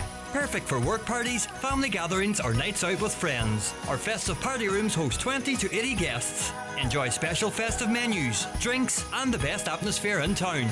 Dates are filling up fast, so book now to make this Christmas unforgettable. The Brewery, where Christmas comes to life. For all you hard workers and multitaskers, those who come to work with big ambitions and bigger ideas, and all you legends of the trade, however you get the job done, there's a Volkswagen commercial vehicle for your business. Choose the new Transporter, Caddy Cargo, Crafter, Amarok, or the all-electric ID Buzz Cargo. Enjoy HB finance from 0% or purchase contributions of up to €2,000. Find the Volkswagen in you with the 251 range. Terms and conditions apply. Finance provided by way of hire purchase agreement from Volkswagen Financial Services Ireland and subject to lending criteria. Volkswagen Financial Services Ireland Limited is regulated by the Central Bank of Ireland. Visit Connolly's Volkswagen Letterkenny. Order now at connellys.ie. With more routes nationwide, your TFI Local Link bus service provides connection to the wider Transport for Ireland public transport network. Save up to 30% when you use your TFI Leap card on TFI Local Link services. For route and timetable information, visit transportforireland.ie. We're Transport for Ireland. We're Transport for you. Thank you for attending this meditation session for badgers who forgot to check for gas pipes before digging, without knowing how disruptive it could be, putting others at risk and doing it unknowingly for all their working life. And it could have been avoided had they just checked in the first place. Let's begin. Always check for gas pipelines before you break ground. Visit gasnetworks.ie/dig for more information. Discover Centra Simple Savers, your go-to for great everyday value. Like selected Doritos sharing bags, $1.50 each. Selected Clubs, 7-Up and Pepsi 12-can packs, €6 each plus deposit. And Campo Viejo Rioja Reserva, €10. Enjoy easy, simple prices weekly on your favourite products. Centra. Live every day. Enjoy alcohol sensibly. Highland Radio Time Checks brought to you by EirGrid, the operator and developer of Ireland's electricity grid. EirGrid, powering up communities, powering up Ireland. The time is? The time is 21 minutes past 11. Now, if we are using whatever apps we're using or streaming services, Spotify, Netflix, wherever it might be, we have passwords. right? And we as web users are dicing with online disasters, by the way, by using easily guessed passwords for our emails, social media accounts, and all that kind of stuff. Right, so I've got Ireland's top 20 passwords here. You probably heard this already, okay? What would you believe the number one password in Ireland is, Michael? Please don't let it be password. Oh, I know. I'd say it's not even password. I'd say it's just pass. Unfortunately, password is number 2. I would have thought it's just no, pass. No, people will forget that. Oh no! To be Zero, honest, zero, actually, zero. somebody set up a system for me here, and said to me, called me and said, "Oh, I've that set up for you now on your computer, and the password is pass. Do you want to get a pen?" Right, the Ireland's top, they know you well. Ireland's top password is 1, 2, 3, 4, 5, 6. Of course. Now, the third password is one I thought I was clever. I had it in the past. QWERTY123, right? Because it's the top, Yes. the top across the top, and then 1, 2, 3. QWERTY keyboard. I used to have QWERTY123. Liverpool, and then but that Liverpool's number 4. QWERTY1. They're catching you out there. That's number 5. Oh, somebody did a thinking there. Number 6. This is the 6th most popular one because they're not as stupid as the ones with number 1. Theirs is 1, 2, 3, 4, 5, 6, 7, 8, 9. Which in a way might be hard to crack. I don't know. Liverpool 1, Ireland 1, 2, 3, 4, 5 is number 12. 1, 2, 3, 4, 5, 6, 7 is number 13. ABC 1, 2, 3 is 14. Again, password with a capital P, password 1 is 15. But what I think is hilarious, right, is password with a capital P is 16 and password with a lowercase p is 2. This is us thinking. And then Arsenal, football, and champion make up the final 3. So those are the passwords. I feel much better about that myself. None of them. using. I've never used any of those. Yeah. So No, I've never used any of those, Yeah. but it's depressing. It's depressing. It's depressing. I spend a lot of time. But they're the top passwords. They're not the top bad passwords. They're the top just passwords. the top passwords. Yeah, oh yeah. 1, 2, 3, 4, 5, 6. Yeah. Right. I was going to ask listeners to let us know, but they might feel uncomfortable divulging the password, send and it your might be old ones in. irresponsible. Yeah. I send your old ones in. Is Old that ones, you? Greg, what's the story with the penguin? I have it saved in my favourite show on my Forest to Cap. The question is, should I bother watching it? Is it good, or is it just The Godfather or The Sopranos set in Gotham? We may have already discussed this before. I'm sure in the downtime upstairs in that little room with Joe Dex, the word penguin has come up. He thinks it's fantastic. He thinks it's the best thing ever. But and he also thinks some crap is the best thing ever too, which kind of worries me. Well, I have to say my tastes and Joe's tastes are very closely aligned. We do like a lot of the same things. You haven't started Penguin yet? No, that's just a time. These last few months, Fanula has been so busy writing that show that I didn't have time to watch TV for some reason. Fanula, did you? Maria Rush loved I'm it. like that listener now. Yeah, Maria Rush, I saw her rave about it. I have it, and you know the way I sort of saved it, like, oh, I'm going to watch it, and then suddenly it was second episode and third, and they were all sort of sitting there to watch.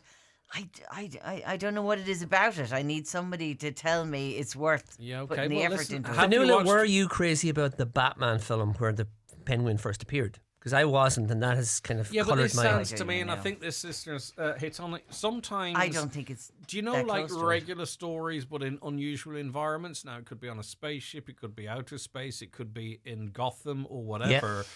If I want to watch something like that there, I don't need the prosthetics and the stuff. Just give me the story in a sort of relatable environment. But listen, we have a fantastic mass population out there listening to us that will let us know, and I'm sure many have. Have you watched The Penguin?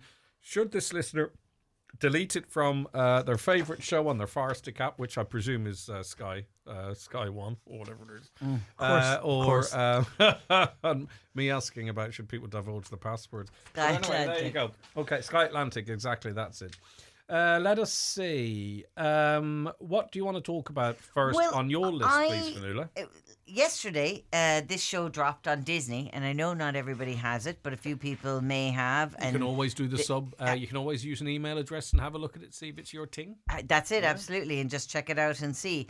But this is an interesting one, and again, I suppose interesting for me. I didn't really know too much about it, and until I started watching it. But it's called Say Nothing. It dropped yesterday. They dropped all of the episodes together. It's based on a book that I personally didn't really know anything about. It was a book that was 6 weeks on the bestseller list. And it is really the story of a particular time within the IRA, and in particular, it focuses on Dolores, which I always thought her name was Dolores, as in but it's Dolores Price, Right. one of the Price sisters. And it seems to be, I'm only halfway through it now because there is 9 episodes, which I have to say, they're gone mad for these uneven number of episodes. It just freaks me out. But it hits my OCD in a really bad spot. But I'm halfway through this. I've just finished episode 4 of it because I sat down to watch 1 or 2 just to see, and I really wanted to watch Bad Sisters, which has landed. But in the end, I kind of got sucked into the Say Nothing and ended up 4 episodes in. Maxine Peake plays an older Dolores Price, and then there's Tom Vaughan Lawler, and he plays another gentleman who's Brendan, I think his name is, but obviously his name escapes me. And it's kind of about their journey in through the IRA, which was started in the early 70s, while alongside it, it talks about the disappeared, and Jean McConville's disappearance is a big one in it. This is both of the characters that are played in this have at one point or another, I think, stated themselves that they were involved in her disappearance in some way. It seems to be, and obviously I've never read the book, but what it's kind of loosely based around is, if you remember, the Boston College tapes. Mm-hmm.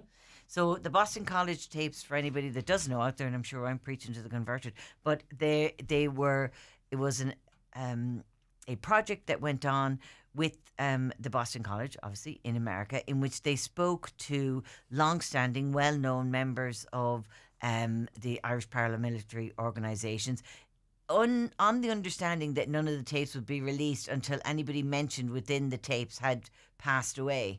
And it was supposed to be kind of like creating an oral history, that even though this was in lots of ways a terrible time in Irish histories, it was still part of Irish history, and the background and the interpersonal connections to people would be lost unless there was some sort of a record done. So it became a very kind of a controversial thing, I think, controversial with people outside the organisations, with police, with, the legal authorities. It also became controversial within these paramilitary or ex-paramilitary organisations, but many people engaged in it, and this is some of the stuff that has come out of it. What it does is it talks to the supposed characters today, which is where you have Maxine Peake and Tom Vaughan Lawyer.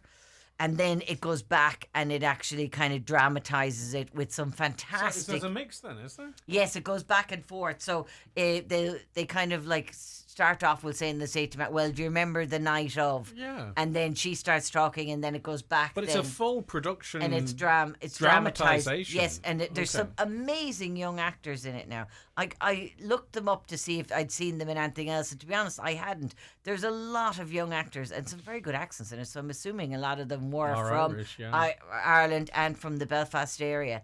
There's some great actors in it. It definitely engages you in. It's so terrible because obviously terrible things were done, but then it's spoken about so kind of naturally by the people, that this was just their day to day, and this was their lives and their beliefs and their different things. If you watch that documentary about the Brighton bombing, wasn't that the Conservative? Yes. I mean, it's all matter of fact. The key players in it. They, maybe I don't know if it's the passing of time or they believe they were fully justified in what they did. But it's just talked very matter of fact. There seems to be a particular focus, and by the way, I should say this show, Say Nothing, has an amazing reviews, 5-star reviews, and all that kind of stuff. Is it focused on women's roles in the Troubles? Or Not as much as I thought it was. The way it was advertised was I thought it was something different, because to be honest, a lot of stuff have come out about the women's roles in the Troubles, and some of it has been making very uncomfortable. And it's not even about necessarily the roles that they played, but things that were done to them and how they had to keep quiet about it. And we all know different stuff that has come out. And I thought that's where it was going, but it's very much focused on. It appears that Dolores Price and her sister Marion were one of the the first women that really became involved, that stepped out of the common and became involved more in boots on the ground type of thing, for lack of a better phrase, within the IRA. And she comes across as a very intelligent woman, Dolores. She could have been doing anything with her life. She could have gone to college, but they were on a peace march, believed in it being peaceful. And then from what the piece seems to say, with the collaboration of the police, they were attacked. And that's what kind of pushed them over to the other side. They obviously came from a very famous Republican family as well at the time. Their father was a well-known Republican, and that's what leaned them in more the kind of direct action and that type of a thing. It's very slowly going through it. We haven't gotten as far as London yet, but there's something very raw about it, very harrowing about it, but the kind of realism of the way they're just kind of talking about it, and even sort of joking and laughing while like she talks about how one of her jobs was to kind of drive people that were in trouble to destinations where she knew the fate that they were going to meet. And knew them personally, knew these people on a personal basis, had worked with them, had grown up with them, had known them all her life. So there's a real kind of a rawness about it.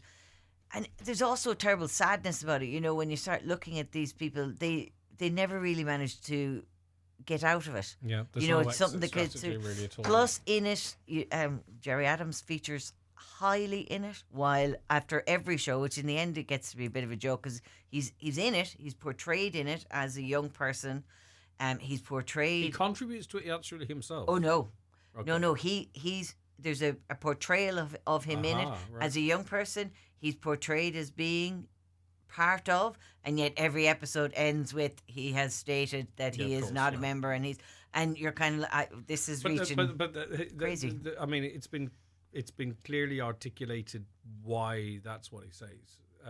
Even by local TDs here, because of the consequences if he said something else. Yes. Right. Okay. So that's it sounds really fascinating, because obviously you've got the raw audio, you've got the dramatization, and you've got the characters that it's based on a true story. I'm intrigued. This is going to be my next watch for sure once the dark's over. There's just something that was about a great it. review. That was a great review as well. No, there's really, just something about seriously. it that really kind of drags you into. As I said, I wanted to watch one or two. Kind of sat down and I said, well, I'll just watch, just so that I had an idea, because I did think it was more about women and what women's roles were. Well, the trailer would make you believe that. And I thought it was going to be different women's stories, or I didn't really associate it with even a real woman. You know what I mean? I had kind of thought from the trailer that it was going to be, a dramatization of roles that women had throughout the Troubles. But it actually isn't that. And there's just something kind of gripping about it and some amazing actors in it. All right, let's just hear, just to give you a sense of it, we'll just hear a little bit of the trailer here, provided there's no swears in it. This is all anonymous, yeah? You can say anything. My mother and father were both proud members of the Irish Republican Army. Have I told you girls how to make explosives? It was quite a happy childhood. So there we're getting a sense of what you were talking about. I just wanted to give the listener an idea of the blend of a person relating their life and then it's switching to the drama. Brilliant. Okay, we shall see. I'll look forward to watching that myself. It's called Say Nothing, Maxine Peake and others, and it is available now on Disney, and it's been incredibly highly rated by recognisable reviewers, not least our own Fionnuala, who's slightly disadvantaged in that you're not fully the way through it yet, are you? Yeah, no, I'm only halfway through it, because in fairness, I was up way too That's late. remarkable, because it dropped yesterday. I know. I have been, Well, I went... kind of, if we're going to be honest about what we watch and when we watch it, we don't timeline it like that. No, The listener I might just think she has exclusive access to it and has been watching it for 6 months. Isn't that right? I wish I definitely would have had it to it. No, I went down to visit my nieces and nephews, and they showed that affection by giving me the stomach virus. So I have been floored all week and been able to watch anything. All right, so I was then. delighted when this grabbed my attention. Okay, so that's Say Nothing. We'll be back to Say Plenty after these. The 9 till noon show with Letterkenny Credit Union. Now offering mortgages from €40,000 to €600,000 with no hidden fees or transaction charges. Letterkenny Credit Union, 9102127. Financial abuse is when people are dishonest in how they manage another person's money, property, or benefits, particularly a person who may be at risk. Surprisingly, a lot of financial abuse is carried out by people known to us. A family member, carer, neighbour, social welfare agent or worker. Prevent financial abuse by keeping in control of your money. Learn more at safeguardingday.ie from Safeguarding Ireland, supported by the HSE. Go full Lidl with our roast and toast pairings on Lidl Plus. Serve up our Board B approved smoked ham fillet, 20% off now $5.59. And shears all round for flavourful Spanish rioja, 21% off now $10.99. Scan your Lidl Plus app and go full Lidl today. Get the facts, be drinkaware, visit drinkaware.ie. It's Ireland's greatest live show. The Three Amigos, Jimmy Buckley, Robert Mizell and Patrick Feeney are back on tour. Get ready for a truly amazing experience full of laughter, music and song. See The Three Amigos live Tuesday, January 21st, Clonry Hotel, Letterkenny. Tickets priced $39.50, now available at hotel reception and ticketmaster.ie, where booking fees may apply. The Three Amigos live. It's not to be missed. What if you could send a free chocolate bar in secret to someone special? Just to, give them a little lift. With the Cadbury Secret Santa Postal Service, you can send free chocolate secretly from a poster. They're popping up all over the country, from great big cities to quaint little towns. Look out for a poster near you or search Cadbury Secret Santa to find out more. 18 plus, free service on selected products while stocks last until December the 24th. For full terms and conditions, visit cadbury.ie. All you need to make your house a home at Patterson's The Hall Ifford Christmas Layaway Club, now open with lots of Christmas gift ideas in store, like Hollywood mirrors, dressing tables, beanbags and much more. Need a new mattress? Visit our sleep centre on the first floor with quality beds and mattresses at discount prices, in stock and ready for immediate collection or delivery. Open Monday to Saturday 9am till 5:30pm with hot lunches served daily in our coffee shop. Patterson's Kitchens and Interiors, The Hall Ifford. Greg, Say Nothing is brilliant on Disney. I'm on the 3rd episode. It's based on this true story about the Troubles, which came in as you were speaking. Greg, tell Fionnuala to watch Bodkin if she hasn't already. Quite a good murder mystery set in a Cork village about a podcaster searching for a missing woman. Yeah. That's already done. Just tuning in, has the panel spoke about Yellowstone yet? New episode last Sunday. Now, the one thing it's important to try and relate to listeners is that we are here having a chit-chat, but we really want to hear from you. So whether we've watched it or not, you tell us. Did it kick off as you hoped it would? Are you happy with it? What did you think about it? How excited are you about the next series, episode? isn't it? It's supposed to be the final series. So we can't watch everything. So we're relying on you to give recommendations to other listeners as well as to what to listen to, watch, or to go and attend. You liked Bodkin? Oh, Bodkin was very good. It's a really interesting kind of story. Again, really quirky characters in it. If you remember, we did it before. It's kind of set in a village and everybody in the village is half cracked. And, this woman comes in from London and she's, better than the story, if you know what I mean. She's a better journalist than that, but she's in trouble away. And then an American guy comes over as well that's looking into it. It's very good, really quirky, great kind of a show. All right, would you like a great night out next Friday, the 22nd of November? It is in the beautiful surrounds of the great Northern Hotel in Bundoran, and it's Niamh Breach Football Club that are organising. It is a fundraiser, and it's an Oscars night. Sounds very exciting, doesn't it? And it's not incredibly expensive to go and watch and support the club for what you get. Pete Walsh of Niamh Breach joins us on the phone now. Hi, Pete. Hi, Greg. How are you? I'm doing good. Right, this really is a night out with a difference. Doors open next Friday in the Great Northern Hotel at 7 p.m. So talk to us about this Oscar Awards then. Is it to give us that sort of Hollywood night out with some familiar faces and a bit of crack? Absolutely, Greg. Yeah, look, it's going to be a fantastic night out.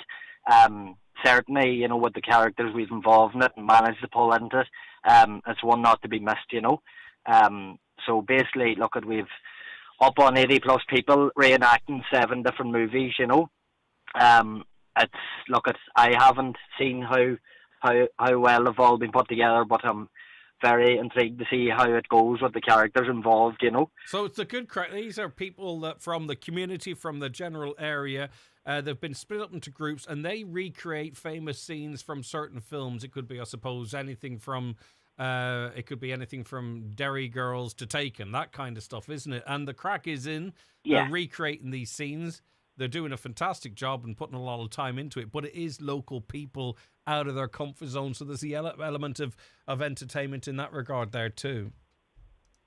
Absolutely, yeah. Look at it, and look at we've been most grateful to the people that have come forward in addition for these roles. You know, I'm kind of involved in one of them myself and completely out of my comfort zone, so I get where everybody was at the start. Can you tell us the character you're playing, or is that a secret on the night, Pete? I don't know. Is there secrecy?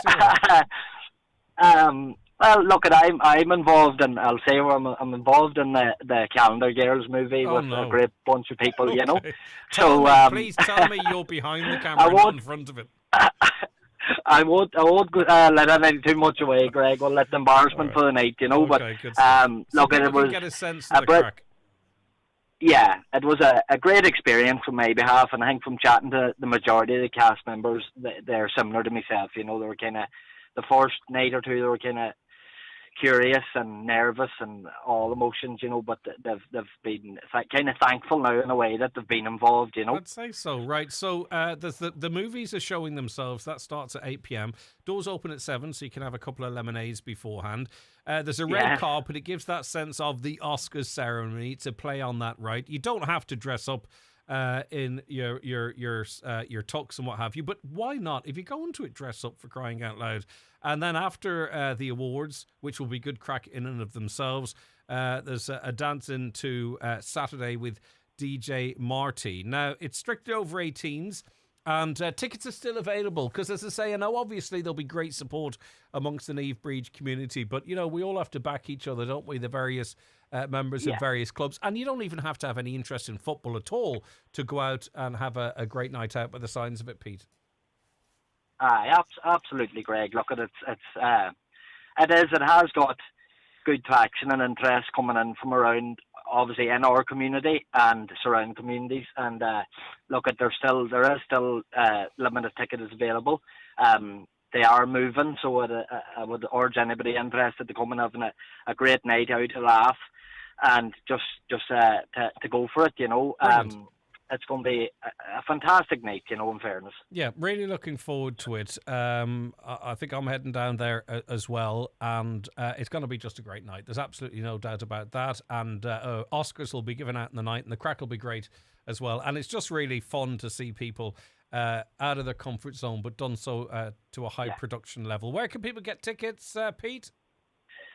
They can buy them online on our website, or they can contact any. We're out through social media there, you know, so they can contact any of us, including myself. So reach out to us, and the links there online on our Neve Breed page as well, if it's handier that way, or, you know, whatever way possible. We'll share it too on our socials, which it might be easier for people. All right, take care, Pete.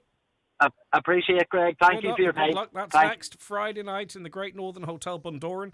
Maybe you're listening from the South Donegal area, or maybe you're in Derry or Tyrone and you're heading down to Donegal town or Bundoran, as many of you do each weekend. It'll be good fun, a good night out.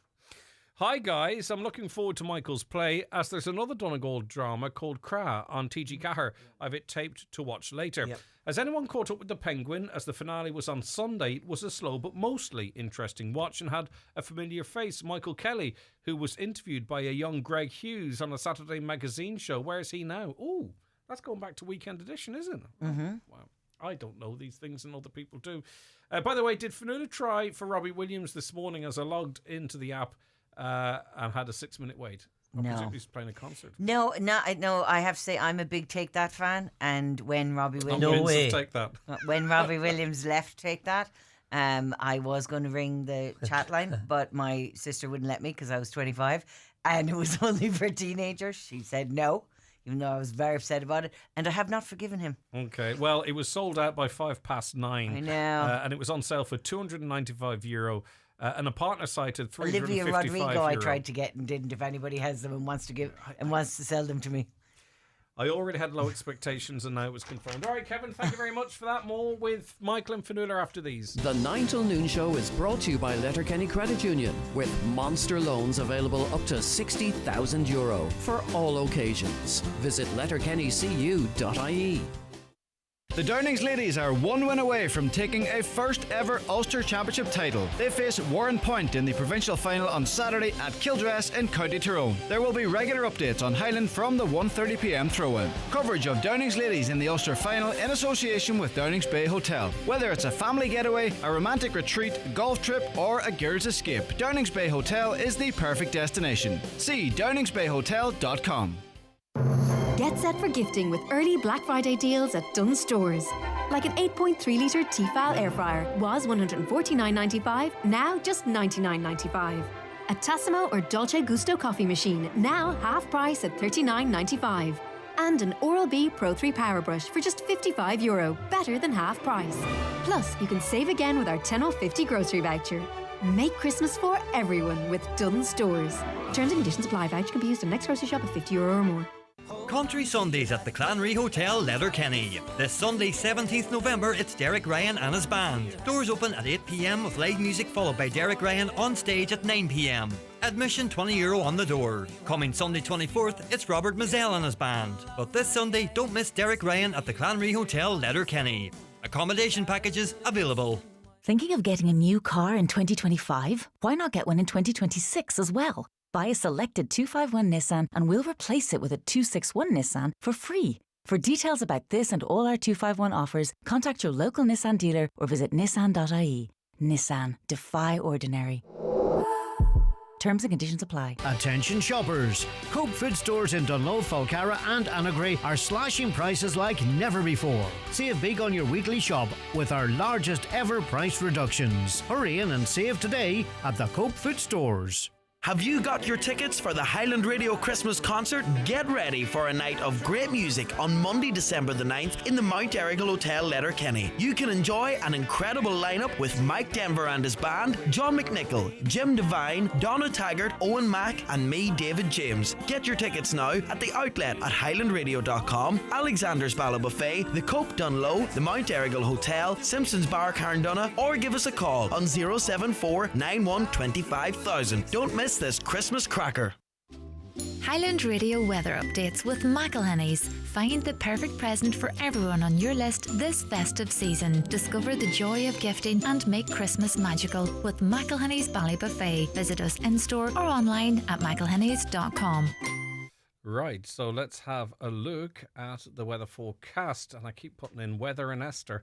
Mostly cloudy today with occasional light rain or drizzle. However, a few brighter spells are possible at times. Another fairly mild day for November. It feels like it's early morning till about 2:30, and then it's night time at this time of year. I don't know what's going on. Right, okay.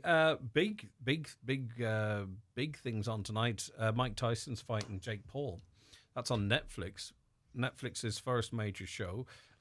Don't really care about that, but Katie Taylor and Amanda Serrano, they're having a rematch, but that's not what I'm talking about. Oh, what's that live? It's live on Netflix, yeah. Oh, Katie Taylor's due to fire around about 2:30. You don't have to pay anything extra. It's part of your Netflix. It's part of your Netflix package. But we were talking earlier on about concert tickets. Some people are paying €2 million for $2 million for MVP owner experience, which includes a ringside suite against the ring at the AT&T Stadium. It's a 3-day experience, so it's too late to buy it now.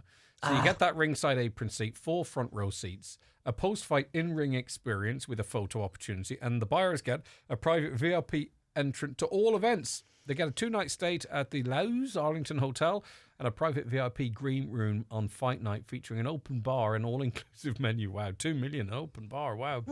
And you get a dedicated host concierge. Never. A personal security escort will be on hand for the duration of the event. $2 million. Fools of Never money. have the easy. words more money than sense, Med. Also, too, that's off the back of people paying. One of the reasons I wouldn't go to see Robbie Williams, because what annoys me about people that you pay massive money in to do is when You know, he's up there. He'll get into Angels. Everyone's waiting for him to sing Angels, right? The high notes are coming, so he's going to pop the earpiece out, stick his microphone out, and nod at the audience as they sing the song, right? Now, Robbie, if I've paid €295, bloody sing, son. That's all I'm saying. Stick your earpiece back in, switch your mic on, and sing it yourself. His experience of listening to 80,000 people singing his song, indulging himself to avoid the high notes, does my planting. I know. I can't do it. A friend of mine once gave me his biography written by a guy from Rolling Stones, and it's supposed to be like the quintessential biography. I was going away on holidays and she gave me the book. I came back before I'd even emptied the suitcase. I walked down to her house. I threw the book in the letterbox with a little note saying, "I'm afraid I cannot speak to you for X number of days," because I was so mad reading the book. I wanted to get on the plane, fly to Los Angeles, and give him a clip around the ear and say, "Cop yourself on there, pet. Cop yourself on." He's very self-indulgent. But you've totally forgiven him for leaving Take That. I'm not over it, but he's very... Did another one leave Take That? No, that was fine. That was later on. Right, okay, but you're okay with that? Well, he broke up the whole band entirely, you see, and then when they came back together, then they came back as a four. But now they're a three-piece. Right. Oh, Jason Orange, is he Jason gone? Orange, He's gone. Yeah, Right. but that's fine because Howard is my favourite, anyways. Really, Howard's your favourite? Isn't that strange? Okay. He's aging lovely. Yeah, no, I don't. It's just it's always good to see someone who's not really necessarily what you might class the front of the band being. I have no idea. I always like the drummers. Yeah, I love drummers. I love No. drummers as well. Well, but, Howard is but a probably percussionist. for different reasons than you, perhaps. Right. Okay. Let me see. Talk about Bad Sisters 2. I know you've done one, right? Yes. But you flogged it to death. Yes. And also Bad Sisters. A lot of people are interested in that. So Bad Sisters 2's out now. I've watched the first 2 episodes of the first Bad Sisters. Oh, it's so I didn't good. continue. I might pick it up again in a bit. Yeah, but I definitely recommend it. You haven't It's seen very- Bad Sisters 2 yet? Well, Bad Sisters 2 is just out, so I've watched the first episode of it because I just wanted to get an idea of what was going on with it. My intention was to sit down and watch it. They've dropped the first 2 episodes of it, and then they'll be moving on. Then One a week, is it? Yeah, then they go to one a week, which This is Apple. Apple do that. Yeah. Yeah. So I've watched this first one and I'll probably leave it a couple of weeks and then kind of do a little bulk together.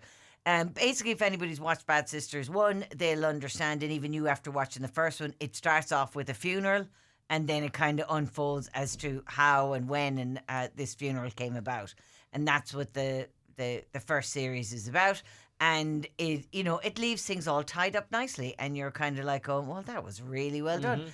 Sharon Horgan adapted it from, I think it was like Swedish, but I could be wrong. It's somewhere in the Netherlands, anyways, like that kind of place where it was originally written. And really? I thought it was Irish. Okay. No, she adapted it for Irish audiences and brilliant. whatever, but it was actually written for Finn or Danish, something like that, television over that part of the world. No, but they do a lot of that kind of dark drama, the way, and real character driven. But it was so good. The guy that played John Paul, that played the brother-in-law in it, oh my God, he was so horrendous. And then the 5 women that played the sisters, as I've always said, I have 4 sisters, so there's 5 of us, and we spent all our time talking about who was who. I think anyone with sisters did the same. Exactly. It was kind of figuring out who was who in their family. So it was Is very one of good. the characters just not over the whole Take That thing? No, lots of other issues. But there's so then when she said she was doing the second one, I think a lot of people were nervous because they enjoyed it so much, and it did round it all off. We come back to the sisters. Time has moved on slightly. We ended the first series because I don't really feel like cutting you off here. No, I know. Well, I don't want to feel like I don't want to tell people what happened. No, but don't. That's why I feel like cutting you off. Yeah, in this one, what they've done is they've taken the storyline and they've moved it forward. And the question now is if you watch the previous one, at one point, and it doesn't ruin anything, John Paul throws a suitcase into a river. And in this, the suitcase is suddenly found. So it opens up a whole mesh of things between the sisters. Was there a second series Do you know if there's a second series? No, my understanding is originally? not. Right, There was so not, they've- because again, with a lot of those kind of the dramas that they have there, they kind of do like a lot of one-off Yeah, things. it's quite and they don't- interesting, isn't it, to No, take so a this story is something that and- they've taken that she's done Right. herself and moved forward. Okay, but there's some great actresses in it, and there's some good characters. So Bad hopefully it'll be Season good. 2, that's on Apple. Right, any plans for the weekend, Fionnuala? Anything exciting coming up? No, well, we have the Letterkenny Chamber Chambers Ball. tonight, Yeah, yeah, the yeah. Chamber Ball is tonight, so congratulations to Claire McDonough. This is her presidential ball that's on tonight, so very exciting for that. And I think probably need to check out the cinema later on. We did go and see Paddington. It was Paddington. It was Paddington It was that Paddington. we saw in the Yeah. Eclipse. Really forgot to say. Love the Eclipse so much. Love that cinema. Love the experience. Love chatting to Louise. Love that place. It was Paddington, excellent. That's what you wanted. It wasn't was that Paddington. place, yeah. What's your plans for the weekend, briefly, Sleep. Michael? A lot of sleep. God, I need to get sleep. I'm not even joking. You know that I'm not joking. Can I you just really need I can't do every that. Like, every no. weekend we've been away with the play and stuff. This weekend I'm just gonna. I'm Do you really think you'll sleep. really sleep though? Yes. Oh, I will. I will I sleep. hope you treasure being able to. I'll sleep. Thank you very much, Michael. you. Thank you very Thank you. much, Fionnuala. Really appreciate it. We'll chat to the two next week. But that's where we leave it on the show for this Friday and for this week. Thanks for